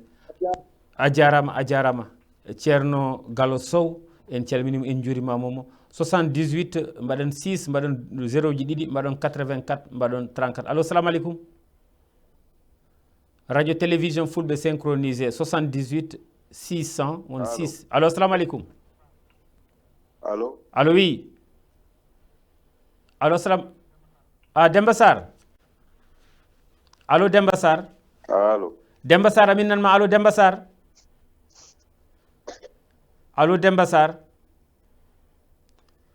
Demba Sarr réseau makko moƴƴani Demba Sarr ko kanko paddiniɗen guilnani allo Demba Sarr assalamu aleykum allo maaleykum salam o wona Demba Sarr de kono ko auditeur kadi jiɗɗo radio fulɓe no feewi inde nde oɗo wiyete ko Hammo Ba Seydi Ba o jooɗi ko Rosso Mauritanie ndeysan Hammo Ba Pullo bisimilla ma Seydi Ba hoto jeyɗa Rosso Mauritanie Rosso Mauritanie ndeysan bisimilla Hammo mbiɗa hetti yewtere nde taw ko 102.6 ko FM keɗirino ɗum jarama gila machallah golle mon ɓeyda ha oɗo saaha gila ɓiƴƴinimi tiiɗe moon ñande kala komin hettiɓe jamma e ñalama hannde ndeysan maayo wona keerol Mauritanie Sénégal jiiɗi yumma e baba wallahi min beltima hen kadi e golle Moussa Sow e golle ɗe kala machallah wiide tan yon ɓeydi hen golle no feewi jarama kadi yo Allah sellin doole amin Seydi Ba salmini tubbude aade Malal Diallo ha yetti Abdoullahi ha Ibrahima Kebe en jarama Seydi Ndiaye e weltanama no feewi Seydi Ba Pullo eyyi komi ɓooyde hettade radio fulɓe noon ndeysan yo Allah semmini yo Allah junnu balɗe ɗe eyyi yo Allah ɓamtanen radio ngo jurna ha juuta jarama Seydi Ba eyyi kadi jalawta andidan caguji mabɓe jarama Ba ko Hammo Ba Rosso Mauritanie ndeysan Seydi Ba Hammo Ba Rosso Mauritanie en calmini juurimama mbiɗen maayo wona kerol Mauritanie e Sénégal jiiɗi yumma e baba ko rewo tan e worgo a wawi wide rewo tawa wiyani worgo a wawi wide worgo tawa wiyani funnague e hirnague woni toon ko Mali ganduɗa hoorema oga bangene woni ga ko kabfe allo assalamu alaikum Demba Sar allo wa alaikum salam mbaɗon Demba Sar professeur aɗa woni en direct e radio télévision fulɓe international merci beaucoup Ndiaye Demba Sar ene wayno min gari toon radio fulɓe min badde mon yontere toon to Walalde e toon to gandanɗama Ndiayen Pendaw min kawri oɗon jaɓɓi Moussa Sow jaɓɓogol bangol fayida te an woni coordinateur APR toon to Walalde on mbi oɗon mbatta Moussa Sow 3e maire de Walalde onon hoto pawiɗon ɗum wiide wattude Moussa Sow beele ko liggey makko walla ko yidde mon e makko tan avant tout d'abord mi salminimo professeur mi salmitimama Seydi Sar juurimama mi salmini auditeur uji radio o foof jarama Sar en calmini coordinateur national du PUMA gonga maire Walalde Moussa Oumar Sow Moussa Sow gonga Walalde en calmini kala hettiɓe radio ngo en jafnimo aussi gonga donc no mbiɗa ni mbiɗa mboɗo min mbattatmo walla donc min mbattatamo min mbaɗatmo parce que c'est la première fois ok eyyi par ce que min gonnomi koye APR min fuɗɗi APR min woni le premier membre fondateur ici à Walalde est ce que donc depuis 2008 hadde récépissé o heɓede guila nden ko min fuɗɗi ɗum ɗo henne mais Allah waɗani min mbaɗimo élire au nom de l'APR ko gonga donc vu nakko confiance mo président jogue makko o e ko waɗanta miskineɓe ɓe e ko waɗanta Walalde e ko waɗanta diwan o ko waɗanta leydi ndi ko e ɓernde makko e ɓadademo aussi les militants gonga donc minenne min jiiɗi ngol ɗo nande victoire de l'APR walla du Benno Bokk Yakar e ɗum ɗon noon so min jiiɗi ɗum min nanda koye inde makko Demba Sar oui wadde en tant que coordinateur APR nder Walalde en tant que premier militant de l'APR nder Walalde wadde firti ko an kala mo mbaɗɗa ko on woni légitime candidat e nder Walalde ɗum foti wonde inchallah ko ɗum foti wonde normalement ko ɗum foti wonde kadi ko ɗum wonat eyyi donc ko min woni premier militant de l'APR min woni coordinateur de l'APR légitime no mbiɗa ni légitimité me yam one kankone aussi je crois qu'il est légitime wona ni croire que je suis sûr qu'il est légitime parce que won ballal ngal o wanno vraiment soutien moral et financier guila nden hay lawol gotol kadi o ɓittanimi nde guilay nden eyyi rutti kadi aɗa andi parti foti ko mawninede foti ko yaññede donc parti foti wadde ko foti waɗede ko massifié eyyi donc kankone vraiment ko mbarodi vraiment ko bombe politique extraordinaire emin jogui droit vraiment somin jiiɗi parti o emin poti waddemo vraiment investir pour min nana victoire o Demba Sar wona Moussa Sow tan liggi Walalde en jogui maire uji goɗɗi en jogui woɗɓe ligguiɓe e nder Walalde onon hoto mbasiɗon e yidde wiide yo Moussa Sow waɗe 3e maire taw wonɓe heddiɓe kañumenne ene mbaɗi ene liggi e nder tigui rigui Walalde bon on liggiɓe ɗo enne ha ɓuurimo min jiyani min en tout cas min on jii a yiyani min je suis à Walalde depuis 21 ans donc mbaɗami ɗo affecté ko le 7 octobre 2001 donc komi instituteur e école aji Walalde he mi waɗi école 1 mi waɗi école 2 comme adjoint école 1 pendant 7 ans comme directeur école 2 mi woni surveillant le collège Walalde pendant 4 ans ko heddi ko depuis 6 ans komi intendant au lycée de Walalde donc mboɗomi ɗo 21 ans mbeɗa woni ɗo Walalde mboɗo wonde Walalde naaɓe mbeɗe dawda e mumen mboɗo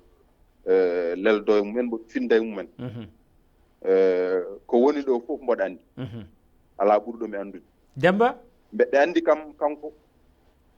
no way ɓadade population makko ni e no way yajjeni banggal militant ji oɗon gandi politique no way hamnade e no way jogade ɓernde ni envers les gens ɓernde moƴƴere e yiɗande yimɓe moƴƴere e wasde funtude yimɓe donc ko ɗon tan mbasimi par ce que min kam koko memmi koko jiimi mi wawa noon limtude ko waɗa eyyi ko waɗata ko neɗɗo wawa limtude Demba wonɓe noon c'est normal wonɓe aussi walalna fof poti wadde kono mboɗo andi kam hande kam kanko woni position numéro 1 e baɗal sur tous les plans wadde Demba aɗa hooli mo watte mboɗo hooli mo watti mboɗo hooli mo watte kadi ko ɗum foti wonde eyyi Demba way mi siftina yimɓeɓe kadi mbe sikki ma régi hollu joni joni oɗo dari kanko woni Demba Sarr kono ma hollu kadi école 2 mo gonnoɗa directeur muɗum en wayno Moussa Sow nan waɗa ɗon kalasuji ɗiɗi nan maahe régi so tawi kalasuji ɗi ganduɗa hoorema ene goɗɗani so tawi emin mbawi hebde kalasuji ɗi ɗum kadi c'est important ɗum kam mi fawi hen guitam ɓe mbi weddi guis bokkuci mi yiiri guisam kam mi ari mi filmi hen kadi kalasuji ɗiɗi ganduɗa hoorema Moussa Sow waɗani waladinaɓe Demba est ce que a hulani ganduɗa hoorema badgol Moussa Sow maire Walalde pour la première fois walla troisiéme fois ma wat caɗele toon to Walalde saabu noon woɗɓe jiɗi mbi ene wayno image o nan ɗo yalta ɗiɗo kalasuji ko Moussa Sow woni e maade ɗum Demba ɗum woni namdal ngal eyyi neɗɗo kam aɗa andi kam neɗɗo ko yidde muɗum hay goto wawa falade bawɗo fof no wawi yidde kono noon min kam gandumi kam ko ɗo kam hande o haydara noon ala arrière pensée walla complexe mboɗo andi kam oɗo hande instant mo gonɗen ko kanko fawi ɗo junngo gonga Demba kam ko junngo makko dow Demba way noddormami ko en direct de Walalde par ce que ko ɗo ponnoɗa joɗade kono ndeysan hawri ko aɗa woni e lawol a yettima Walalde mi salmini dendagal Walalnaɓe kala kono mbimi Demba Sarr ene wayno heddiɓeɓe so tawi jeeya koye APR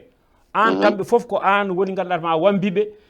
kala garɗo ko an wallata an Demba ko an woni yuman yangue walla baban yangue hande Demba est ce que an fotani hande mbaɗa feere kalda e ɓe heddiɓe foof mbawa hettude caggal Moussa Sow walla ƴeewon no kaldirɗo ɗon wooda kam waɗe consensus candidat taw ala poɗodiral saabu ɗon waladanaɓe foof jiidi yumma e baba dendagal leƴƴi gonɗi ɗon fof kan jiidi yumma e baba ko jimi toon kay eyyi aɗa wi woɗɓe ɓe kawani yimɓeɓe par ce que ko kamɓe gondunomi en 2014 y a pas eu de changement le seul changement c'est que mi ƴewrini mi tawi ko Moussa ɓuuriɓe wonde puissance nerno politique donc mi ƴewrini mi tawi kañum woni puissance politique mbeɗa yiiɗi APR mbeɗa yiiɗi ɗum saabi Allah wona mboɗo yiiɗi par ce que mboɗo fooɗano poste par ce que guila ɗen mboɗo miɗo mi meeɗa namdade hay goto poste donc mi ƴewrinima mi tawi ko kanko donc normalement sans triche et sans complexe mi wiyatɓe o mbawa par ce que kamɓe gonno ɗo avec des moyens et tout ɓe mbaɗi Moussa yeehi ɓe geddi ɗum ɓe nernoɓe ooyi ɗum yeehi ƴettoyi parti récépissé goɗɗo si min ɗin guli ngala ewo no continue e liggey muɗum noon ne ara ene haalda yimɓe ne wiya yimɓe yo mbaddu il a tout fait vraiment maintenant hande ne min mbimi ko président de la république mbimi ko monsieur le ministre notre coordinateur départemental ko kanko foti wonde pour la première fois o totte récépissé APR o min nana victoire et kanko je suis sûr ko kanko ala ɗen caɗele ñande o heeɓi ɗum il va appeler tout le monde par ce que hayɗo woni ɗo henne kala komo waɗa o noddar yimɓeɓe ko yimɓeɓe noon boycotata c'est des gens qui n'ont pas pu digérer leur défaite mais c'est des gens aussi qui sont faibles par rapport à lui Demba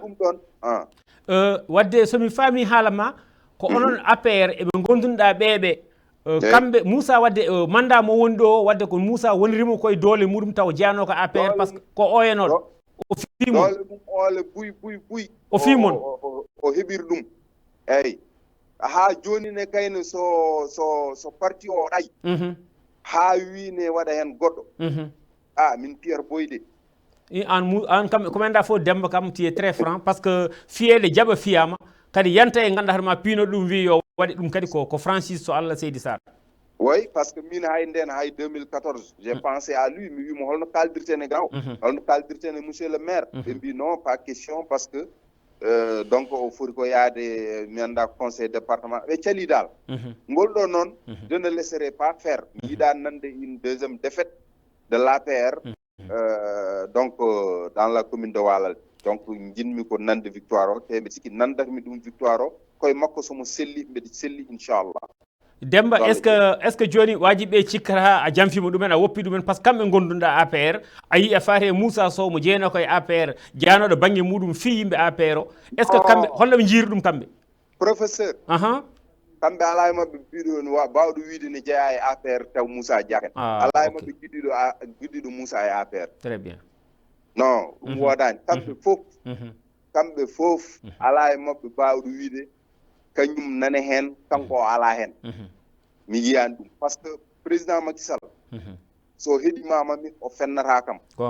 nde o ari ɗo nde en présence de Boubou Diallo en Abdoul Ndiadj de Madina Ndiadje ko seedam ne heeɗi Kalidou Kane en ko minen jaɓɓi président Macky Sall min e makko jolde oto min wimo jehen galle imam aw ñaagono en min e Macky Sall ɗiɗum jolde oto muɗum e nden nde président namdi kam wonɓe ɗo ɓe mi haalinimo neɗɗo yo neɗɗo y avait le ministre Amadou Niang y avait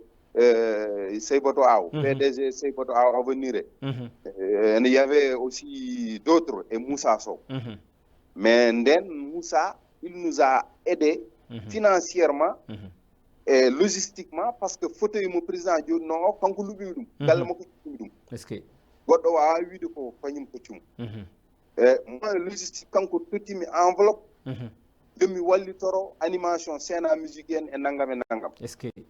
donc ɗum ko hakkude amen ko respect entre le maire Moussa Sow entre le grand cadre Moussa Sow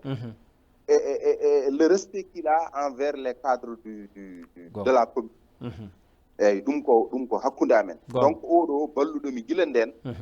so yeehi ha parti o darimo omo andi kadi wonko hannomo wallude min par ce que nden eɗen gandi no yewari kadi mi haaldin ɗum e président de la république e joni noon wonno waɗanno wadatno wayi no fewani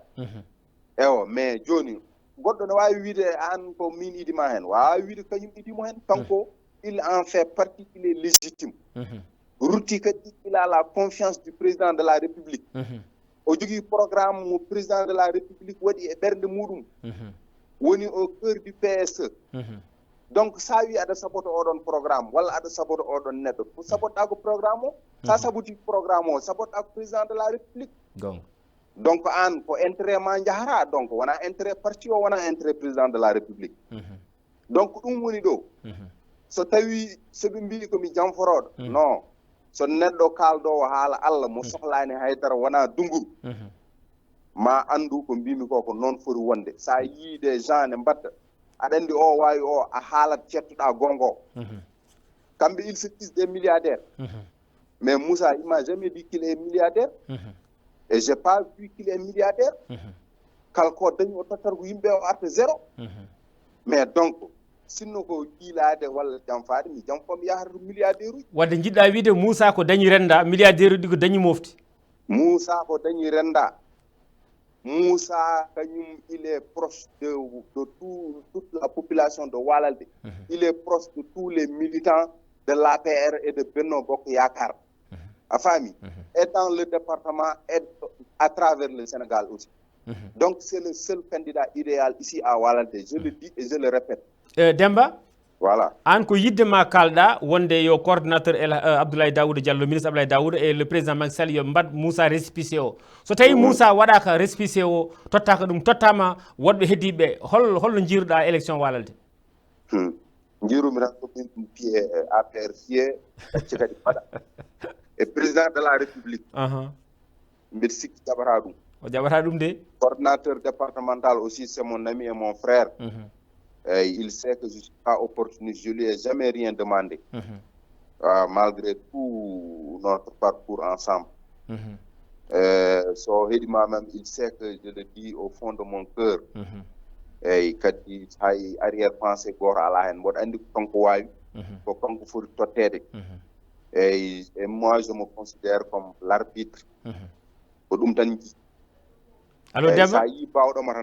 Demba oui. Min mi yettima toon mi waɗi reportage mi yi hakkude Moussa Sow e population Walalde sukaɓeɓe mawɓeɓe rewɓeɓe worɓeɓe leƴƴi ɗi foof mi yi noɓe mbaye no mobilisation way hewde beele onon ko haalis tagi mon sukaɓe ɓeɗon fof ndewe Moussa Sow walla ko yidde Moussa Sow noɓe jiɗiri Moussa Sow ni par ce que noon no jiirum vraiment ene heewi mi ronki famde jiɗmi gartana kam hen quelle est la relation entre Moussa Sow et la population de Walalde Demba mon professeur ko hoybede makko est ce que ko hoybede makko ko simplicité makko ko considération makko e yimɓe ɓe gonga ko ɓaɗogol makko base makko o jooɗata ko 1 mois taw arani ɗo 2 fois au moins kam une fois o arat ɗum e lewru ndu so neɗɗo mayrama o yettoto ndeysan so neɗɗo no waɗa cuddungo o yettoto walla junngo makko yetto kadi nodduɗomo aɗa andi ɓuri sedde fof e leader uji ɗi ko wonde près de ces militants binda ɗum message jaabuma nodda ɗum téléphone noroma mbaɗa ɗum sollicité jaabuma jaabugol belgol hay sinno waɗananimo donc ɗum koye makko woni ko adresse makko ko carnet makko kanko ko noon o wayi ko ɗon Allah waɗimo tinde neɗɗo voilà tinde neɗɗo d' abord te aɗa andi fuurankoɓe jiɗi ko tinede sénégal tinede c'est l' essentiel voilà donc ko ɗum wone makko ko ɗum min jiye makko kadi ko ɗum population o yiɗe makko kadi kanko o wiyata hami non o waɗat tan wona hami mami kanko o waɗat jiya Demba voilà mi fawi guitam e guessa maaro mi fawi guitam e dispensaire mi fawi guitam e terrain de football mi fawi guitam e centre de formation mi fawi guitam e boulangerie moderne mi fawi guitam e ganduɗa hoorema e chambre froide mi fawi guitam e endiguement wonde ko dartinta maayo hade nadde e guenale walla hade nadde e wuuro mi fawi guitam e balle ganduɗa hoorema rewɓe mbaɗana mi fawi guitam e les cages flottantes mi fawi guitam e ganduɗa hoorema e suudu 1 million mo yaltin o hokki subalɓe koreji ma yo mbat boutique des pêcheurs wadde mataw fiti ko ɓurɗo wadde fof ɓuura haalede wallahi case des tout petits en awa liptude dal case des tout petits voilà kala suuji mahaɗi ɗi wallahi e centre Pierre Bédié centre Pierre Bédié mi fawi guitam kadi ko meeɗa yiide nder département Podor woni gandanma équipe handball féminin voilà rewɓe ne joua ene mbadde worɓe ne joua o waɗi toon permis ji conduire ganduɗa hoorema engin ji yimɓe mbaɗama formé en carrelage fof nanɗo yalta e télé o en même temps hay julliji ɗimami ko wattindi ko tan ko julliji mbiɗa wattindi ko mbimi wattindi ko kala mo fiyum yiiɗi haddinade ɗum koye poos makko ittat allahu akbar o waɗan ɗum comti o haddina ɗum ɗon aɗa andi moƴƴere mum to haaji Demba wonko nanmi wiyama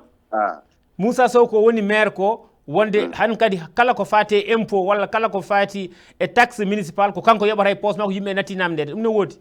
en tout cas ko ɗum woodi par ce que ɗo hay goto yoɓata haydara est ce que hay goto yoɓata haydara eyyi voilà Demba Sarr an hande en tant que coordonnateur de Benno Bokk Yakar coordonnateur de l'APR e nder Walalde an fonno foɗanade maire kono wasdema mawnikirade mbiɗa ko yo Moussa Sow waɗe holko wanma an ɓortade on wutte mbiya a ligguiɗo e Moussa Sow mais aɗa ɗumi jolfo wi rek wiyat xam sa bopp mon cher intendant ɗo ça c'est la franchise donc min mi heñaki gonga a faami gonga mi heppani barke ndeysan kadi no mbimami ni tan ko woodi ko so neɗɗo yiɗi foftade tan a jaɓata Allah quoi ndeysan jaɓa ɓurɗomo wawde gonga par ce que ɗum ɗon aussi koye dewal Allah jeeya Demba Sarr voilà Demba mbeɗa andi kam a mawnikinaki saabu min e hooram mi yiinde Moussa Sow arde cortège mo wonno koye motoma gonɗa aɗa ardi aɗa waɗi hoorema ganduɗatama militant te aɗa woni coordinateur mi yi kadi ne Ndiayen Penda o kadi aɗa joguiɗa ko motoma keɗɗa yesso aɗa ardi aɗa watti hoorema militant en tant que coordinateur mbeɗa sikki ɗum kadi ko hunde moƴƴere politique woni mbiɗa ni so tawi neɗɗo heñaki ma wood ko dañi eyyi aɗa andi hay le soi-disant adversaire bio en yiiɗi waɗemo défié o à 2 reprises il est venu chez moi me dire que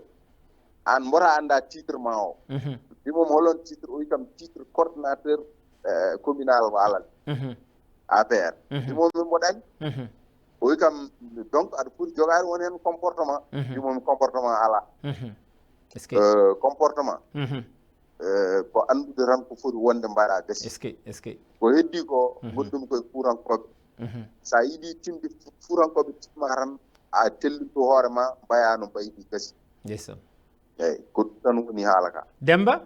oui a haali ɗo français seeɗa enen jannguɓe français mbiɗa lo soi-disant an elle ka baɗɗo minimiser adversaire Moussa Sow mbiɗa lo soi-disant adversaire elle jiɗɗa wiide ko jiɗɗo wiide no wona jiɗɗo wiide no wono walla firti ko wawa wonde non omo wawi wonde mais mbeɗa andi ko puusaɗo hen tan aɗa andi won o joji baraɗe ɗeɗo balɗe ɓe ɓe gondi ko yawade walal naɓe par ce que Moussa no mbiruma jonnil Moussa no respectiri les militants no tinir ɗumen ni a nanata ɗum mukni wima walal naɓe ko sakanteɓe ko ŋaɓɓe kunuɗe ne cakane alors wonduɓe ɓen ɓe ɓe mbima ko walal naɓe ko sakanteɓe ene mbaɗa diffamation Moussa ko tournal haalisma ɓe addane sakko walal naɓe aɗa ɗum ɗon ko vérifié eyyi ɗum ko haala ko moƴƴani donc kamɓe noon mbiyata ko waajo ne jogui haalis mbiyata ko PDG a des milliards des milliards ko holon PDG eɓe puusa ɗum bon Seybata Aw eɓe puusa ɗum yo an Seybata Aw voilà eɓe puusa ɗum yo wat politique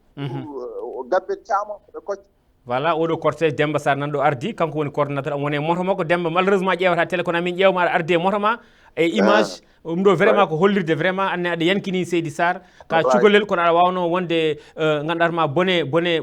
laafa mawko mbiya towno kufne ma kono mbiɗa ko vraiment ko poɗɗo wonde o tan ɗum kadi ko ndimagu tigui Seydi Sarr wallay mbeɗa sikki ɗo pawɗa koyngal ma ɗo sa fawtani mbiɗa politique jarani ganduɗa hoorema heñade ka cukalel tokosel foof ma tawe hen inchallah hawnaki janggo e jaam gonoya maire de Walalde gonoya ministre aɗa jogui diplôme aji aɗa jogui ganduɗa hoorema foof saabu noon politique kadi ko muñal mbeɗa sikki Seydi Sarr wallay ɗum noon Demba ka tampude ndeysan ko hande ummiɗa Dakar malgré tout a jaaɓi ganduɗa hoorema entretien amen ɗum noon amin jettuma en tant que coordonnateur Benno Bokk Yakar toon to Walalde en tant que coordonnateur premier militant e nder commune de Walalde Demba ko ardi foof min kam mi yiyema needi mi yiyema teeye mi yiyema deejere mi yiyema kadi ganduɗa hoorema andude mawɗo ɗum kadi Seydi Sarr radio télévision fulɓe ne yettuma min jettima kadi min mi yiyema needi vraiment ɗum kadi sa continue mbe sikki de l'avant hol dernier mot Demba Sarr coordonnateur APR toon to Walalde bon Allah jarama a jarama Seydi Sarr calmini auditeur uji radio fulɓe fof en calmini radio fulɓe naaɓe fof gonga onon wonɓe radio ɓe ley directeur o tan ha less ndeysan en ñaguinimo Allah on kadi moƴƴere jarama e yaajede e ñaguide kadi yo Allah nawru radio o yeeso amin eyyi ko mbatton ko ne waɗi fayida kadi belti hen jarama Seydi Sarr vraiment pulagu fof ne foti waɗude radio ngo gonga par ce que ɗum woni ndam meɗen gonga eyyi kadi ko hunde nde poɗɗen haɓanade no mbiɗa noon ɗum tan ko noon nerami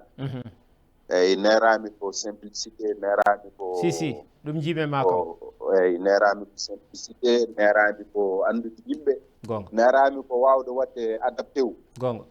e kala situation mo gonɗa ndeysan eyyi nerami aussi ko wadde remonté des obstacles ɗi wawde wadde yeeso ma malgré gandal ngal foof aɗa lestikini hoorema voilà ko ɗum woni aduna quoi aduna haydara wonani ndeysan eyyi sen kala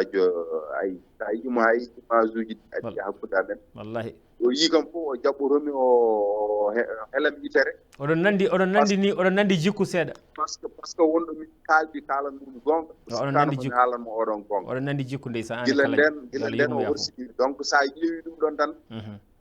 donc aɗa foti leskinade ndeysan aduna ne hawni haydara wonani wallahi Seydi Sarr vraiment ko ɗum ɗon tan en jetti on no feewi tan yo Allah suure yo Allah reene en jetti coordonnateur no feewi yo Allah suure yo Allah reene eyyi en jetti Walal naaɓe fof yo Allah dandu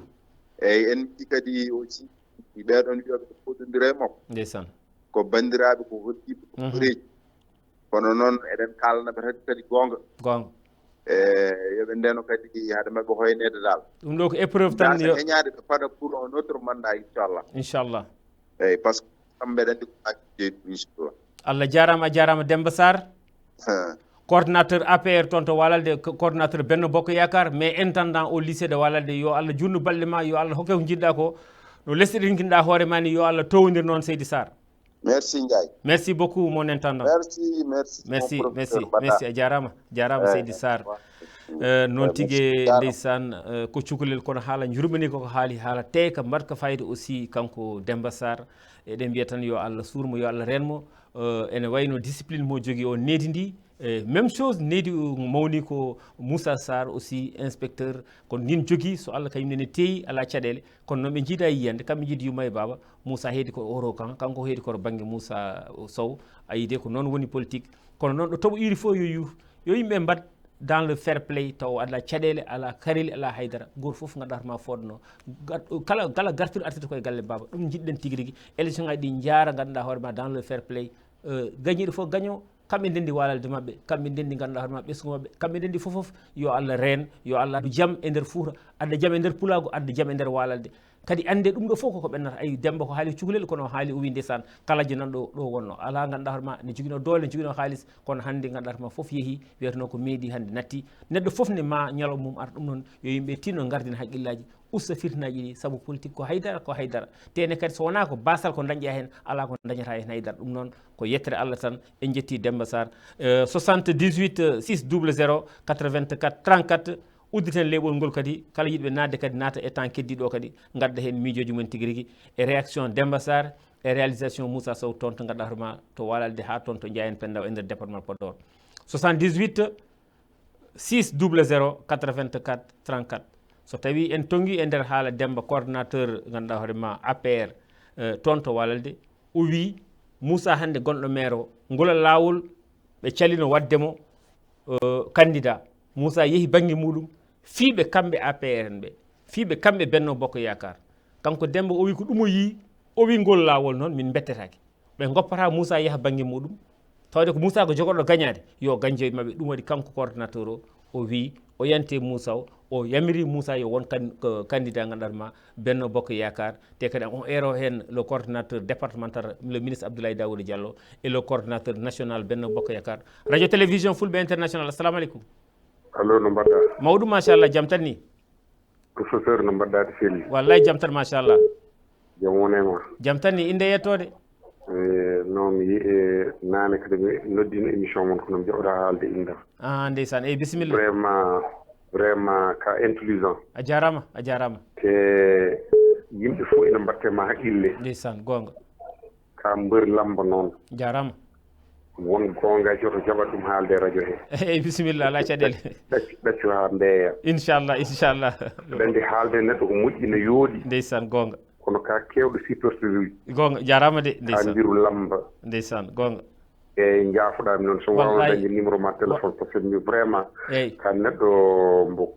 korsinmi mbo keɗotomi te ko min keɗoto noon radio France international walla min keɗo ɗum e banggueji goɗɗi dokka min e nder ɗemgal amen min keɗo min ballitoro ne hawren min minen Seydi Ndiaye a jarama joni hoto coupe régie hokkuma numéro am hoto coupe eyyi jaafoɗami noon ala non wallahi ko mbiɗa weltanima hoto coupe régie tinno hokkanamo numéro am d'accord allo régie so tawi o yahani tinɗon kokkemo numéro am ko min yamiri oɗo mawɗo vraiment moƴƴo par ce que conseil ɗi hokkimi ɗi kadi ko hunde wadde fayida tigui rigui Allah jarama o jarama kanko oɗo mawɗo ndeysan yo Allah renmo yo Allah surmo no ganduɗa ma conseil ɗi hokkimen ɗi kala moƴƴere dañƴen hen yara ko enen makko ndendi ya barke rasulullahi Allah jarama o jarama 78 600 84 34 78 600 84 34 e artirde tan e rango e basade oɗo mawɗo ko haali ko tinnoɗe dendagal onon waɗoɓe politique e nder département de Podor nder 22 collectivité locale onon fulɓe bandam en gardine haqqillaji uston fitino kala jaaɗo waɗa keede caggal mum liggono wuuro ngo liggono commune o ko ɗum tan woni ko nafata ko saabu ko wayno guuran Walalde ni ko guure tokose Podor ko guurel tokosel Gollere ko guurel tokosel ɗum noon heƴani karel ɗiɗo keƴani Njum ko guurel tokosel Donel ko noon Demet ko guurel tokosel ɗum noon yo yimɓe mbattu haqqillaji mbatta surtout gardina la base gardina intérêt général gardina intérêt wuuro sono mbaɗi ɗum tan bandiraɓe sehilaɓe que le meilleur gagne allo salamu aleykum mbaɗon tampere on celli inde yettode Samba Sow ndeysan Seydi Sow jaram jam tan machallah Seydi Sow. C'est juste pour apporter mon témoignage sur la personnalité de Moussa Oumar Sow. A jarama Seydi Sow. Ko mi anda walade ni. Mera toon yaade aussi. Ndeysaan. Mais je rappelé un jour taw amin goni amical étudiant ji Agnam Tongel. Ndeysaan. Min jehino ƴeewoydem. Gonga. Woni namen accueillir. Vraiment woni namen accueillir no feewi. Est-ce que ɓen kadi woɗeɓe kadi encouragé dal. Ndeysaan. Depuis lors amin jaggimo dal. Ko neɗɗo moƴƴo. Ndeysaan. eyyi vraiment mi waɗama encouragé e combat mo waɗi o. est ce que eyyi yo Allah yaal ɗum yeeso ɗa. amin Seydi Sow amin Seydi Sow. vraiment kadi oɗo jattude kadi heeɗi mom no feewi. ndeysaan. e kadi aussi kadi haal makko waɗi fayida. wallahi gong Seydi Sow. eyyi il faut pas ɗum yimɓe kadi sa yetti kadi politique ko c'est l'art de bien faire rek. gonga enen fof ndendi miijoji. wallahi gonga. eyyi tawi kadi aussi kadi jiɗɗen ko famɗude. fotaa joftade woni e divergence uji dal. no won. c'est juste pour bien faire. Allah juutnu dal quoi. amin Seydi Sow vraiment Moussa ko neɗɗo moƴƴo dal juste. a jarama témoigne dal. jarama Seydi Sow jarama. salminama Samba Sow en jettimo en juurimamomo tigui rigui koko mbimi ko tan enen foof ndendi sagoji jiɗɗo fof won candidat allo salamu aleykum. waaleykum salam. mbaɗɗon tampere on celli.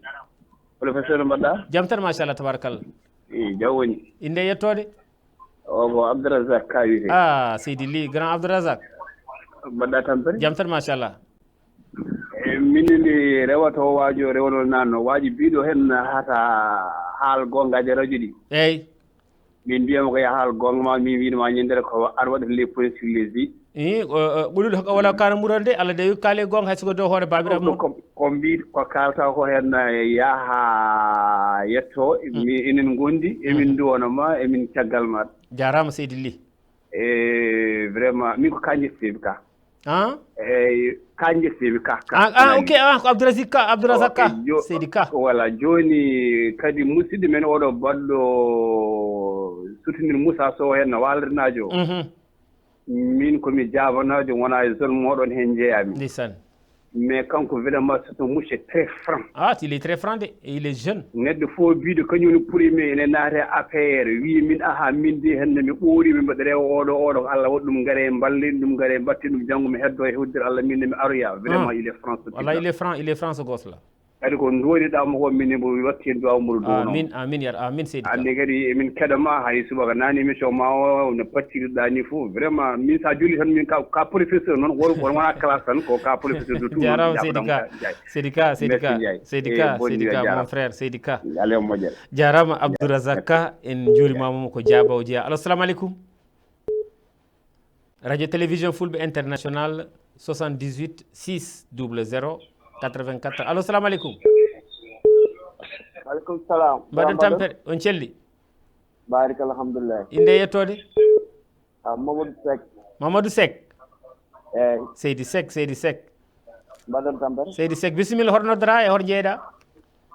min jaabi ko kasde me ko benne baran goni ndeysan bisimilla ma Mamadou Seydi Seck mbaɗon tampere grand mbaɗon to selli jaam tan machallah Seck weltade émission ma o rek halamane joli pro yo Allah weltane yo Allah joni amin Seydi Seck merci grand a jarama Seydi Seck Mamadou Seck gorko mo Kaskas en calminimo en juurima en calmini Kaskas naɓe foof Kaskas jeeya koye mairie mbe Siggi Madina Diadji en calmini monsieur le maire Demba Ba radio télévision Fulɓe international 78 allo assalamu aleykum mbaɗɗon ɓeydu dande seeɗa bandam jaram ɓeydu dande seeɗa jaafoɗa allo ene wayno ganduɗa hoorema woni advice o wi volume ko mbaɗɗa fof ne weeli onon ne mbaɗe volume radio Fulɓe koɗi fof ne weeli allo assalamu aleykum waaleykum salam mbaɗon tampere machallah alhamdulillah banam debbo inde nde o ko Sinna Sambou wona mbiya Sinna sor pelito walal Seydi Sambou wona Samba ko Samboubou Sinna Samboubou eyyi walla mbiya Sinna sor pelito walal ndeysan bisimilla ko yidde settanade coordinateur ko haali ko ndeysan machallah wonko heddi ni haalde caggal makko weeɓani noon est ce que kono Moussa Sow amin jetta Allah amin jetta ɗum jarama ala fof ko waɗani walal ko gonga ala fof ko darnaki walal naaɓe o wi ya woɗɗo radio seeɗa walla ñifa radio o wi ya usti radio seeɗa en yalta ga sinna nam o usti radio seeɗa o wi ne yalta ga bisimilla eyyi mbi Moussa ala ko darnaki walalti wallahi gonga ala ko waɗani walalti ndeysan ko miijiɗa ko moƴƴere fof Moussa waɗi est ce que machallah yalla yo moƴƴere amin minen kadi min ganda goɗɗo kanko tan min gandi est ce que hande janggo e ɓawo janggo fof kadi ha aduna gasa kanko tan min gandi est ce que amin caggal Allah e nelaɗo mum caggal makko jarama Seyna amin mbiya yo ɓeydu golle jarama o inni ɓiɓɓe jibinaɓe o safri ñawɓe ndeysan kala ko ñimminɗa e moƴƴere tan Moussa waɗi gonga machallah yalla yo moƴƴere a jarama Seyna calmini min juuri wadde aɗa wiya ko walatanaɓe mbi ko yo ɓeydu volume ko waɗi ko fof ne weeli moon Moussa ko waɗi fof ne weeli min yo ɓeydu volume ha heewane kay ok Seyna merci beaucoup Seyna nde ñaami to walatanaɓe mbiya Moussa ɓeydu volume ko mbaɗɗa fof ne weeli min ganduɗa hoorema ko advice kam ganduɗatama ko fans walatanaɓe tigui rigui 78 600 84 38 non 34 78 600 84 34 allo salamu aleykum aleykum salam professeur Ndiaye no mbaɗɗa aɗa selli mi salminima inde yettode salmininde jafoɗa ɓeydu tinno ɓeydu volume tan an ko mbaɗɗa fof ne welimi ɓeydu volume eyyi bisimilla Ndiaye mi salminima inde nde eyyi bisimilla mbiɗa a ñamlima inde nde ha kay eyyi bisimilla wadde bisimilla ma noon ko weltanade weltanima kadi ordinateur on Moussa Sow radio no ɓattima e golle makko jooɗe batte ndeysan radio ɓattaki gonga eyyi en calminima kadi en ñagonmomo Allah kadi balɗe ɗe moƴƴina battane ɗe amin kadi ɓeyda hattano e amin ha o wawa wadde amin ha heddiɓe mbawa feewi a jarama noon a jarama seydi Ndiaye merci beaucoup merci radio télévision fulɓe international 78 600 84 34 allo salamu aleykum maaleykum salam no mbaɗɗa ɗo selli jaam tan machallah tabarakallah machallah alhamdulillah ko Ndiaye de eyyi ko Ndiaye kay anne inde yettode o ko Hamidou Moussé Ba to Walalde Hamidou Ba wallahi Seydi Ba Pullo seydi Ndiaye a salminama a juurama min calmini min juurima Allah balle juuɗe battane moƴƴe amin Seydi Ba yo Allah waddan en e golle ɗe de ko hirde fulɓe hannde nan oɗon invite toon Moussa Sow wallahi ko gonga ndeysan eyyi joni noon ko golle ɗe ko pewɗe min kalanto on ko liggiɗo ko walla min kalanto on ko no way ko jiɗɗa fof haal Seydi Ba kala ko jiɗɗa haal kanko maire Walalde coordinateur national du PIMA ñanden on gaddinomo radio ɓeydu ɗon minutaji capantati gonga hande kadi son ɓeydani mi sikki tan ko haalete ko jofata bon des jeunes heeɗimon nde wonno ko walla nde wonno ko mbaɗodi hakkude maaje est ce que nde o ari omo woni maire nde bamɗi jaɓɓanno ko mayɓe amen gonga kanko waɗi mir ha hawri a heeɗi mbiɗa heeɗima wallahi Seydi Ba wallahi nden o ari o ƴetti o addi o mahi jeere amen ha feewi wona rewɓe jaara ko nduggoyta ko jeere wallahi gonga wona feewi o addi 6 passaire ndeysan wona neɗɗo yimɓe cafroto gonga sa ummima jeere para ko barme sa ummima barme para ko 10 passaire gonga o ɓenni ɗum o addi centre bédié est ce que o addi ɗo Touba ko min jaɓi ɗum ɗo heblete wiyete ko Pierre bédié ko Allah e fitanu makko o addi ɗum waɗani min ko centre formation est ce que ndeysan o addi kalse tout foti o addi million ngaji sappo o waɗi mairie est ce que min kaldo e mama mboɗo ñamlo hen mboɗo yaha nder mboɗo sooda liɗɗi mboɗo adda mboɗo yeeɗo e Walalde est ce que mata ɗum wona nafoore ndeysan Seydi Ba joni o addi suudu ɓummidu ganduɗa Walalde naɓe ko mbawi moftude kaake men bonata ka seede wallahi comme seede mi filmi wallahi wona case froide chambre froide wallahi chambre froide wona wallahi gonga Seydi Ba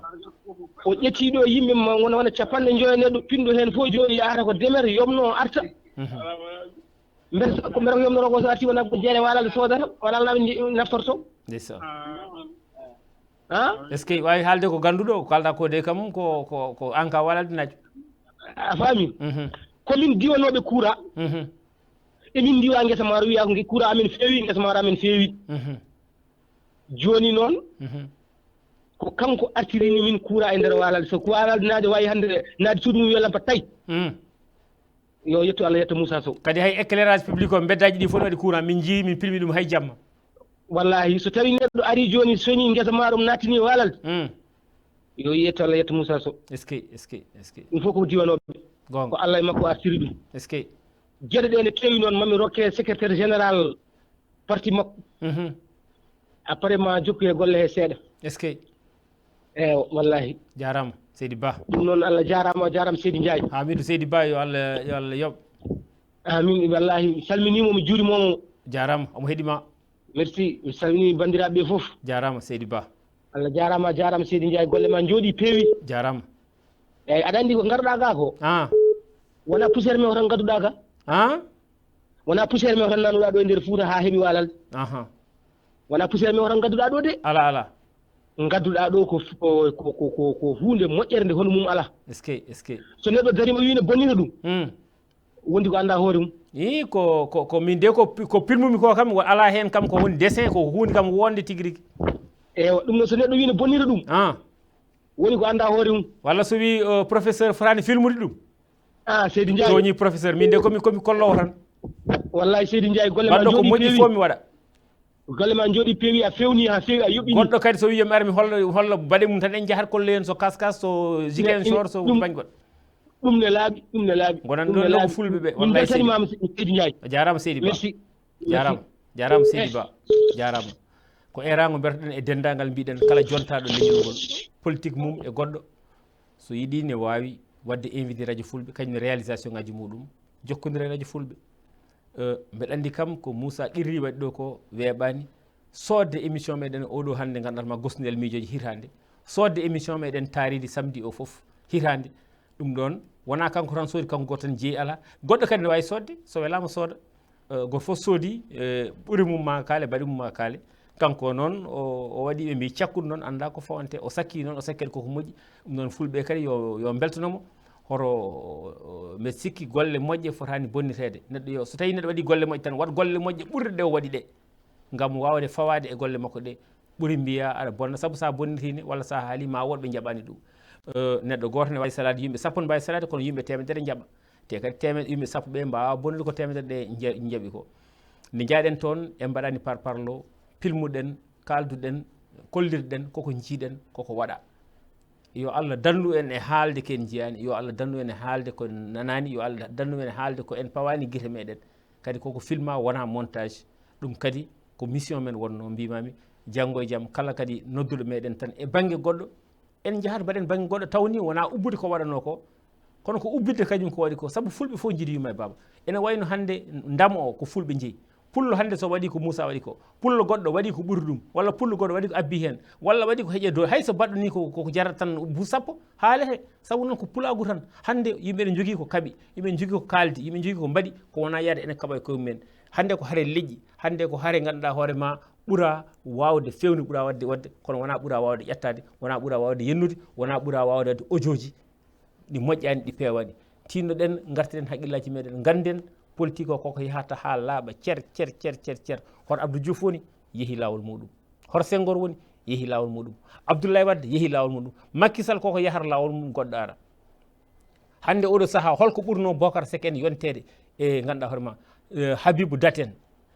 ceerno ganduɗa hoore ma oɗo Bayla Keneme en Mamadou Bayla Keneme en Amadou ɓeɗen foof gonno koye nder Podor Samba Defa en a faami Baba Amadou Sidi no ganduɗa hoore ma le témoigné de trois génération Amadou Sada Dia en ala fof ko mbaɗani ceerno Amadou Tijane won en to Kanel ɓen fof mbaɗi ko mbaɗatno ko hande ha ƴetti retraite enen ne mbaɗen ko wolof fiyata ko na rafet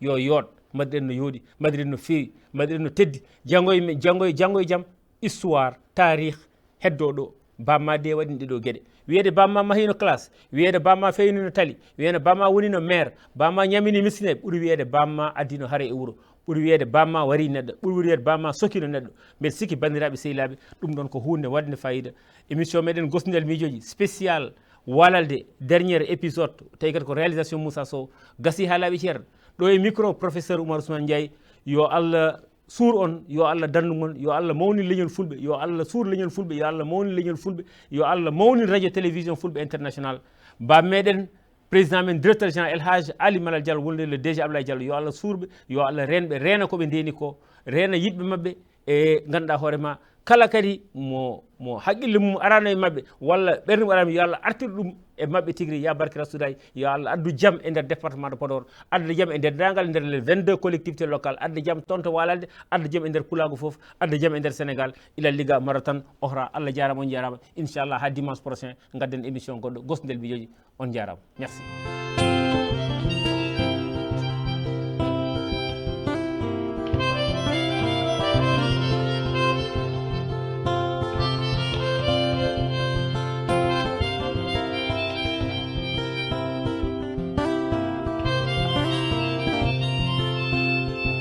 Medi wate sangai sangaji jamano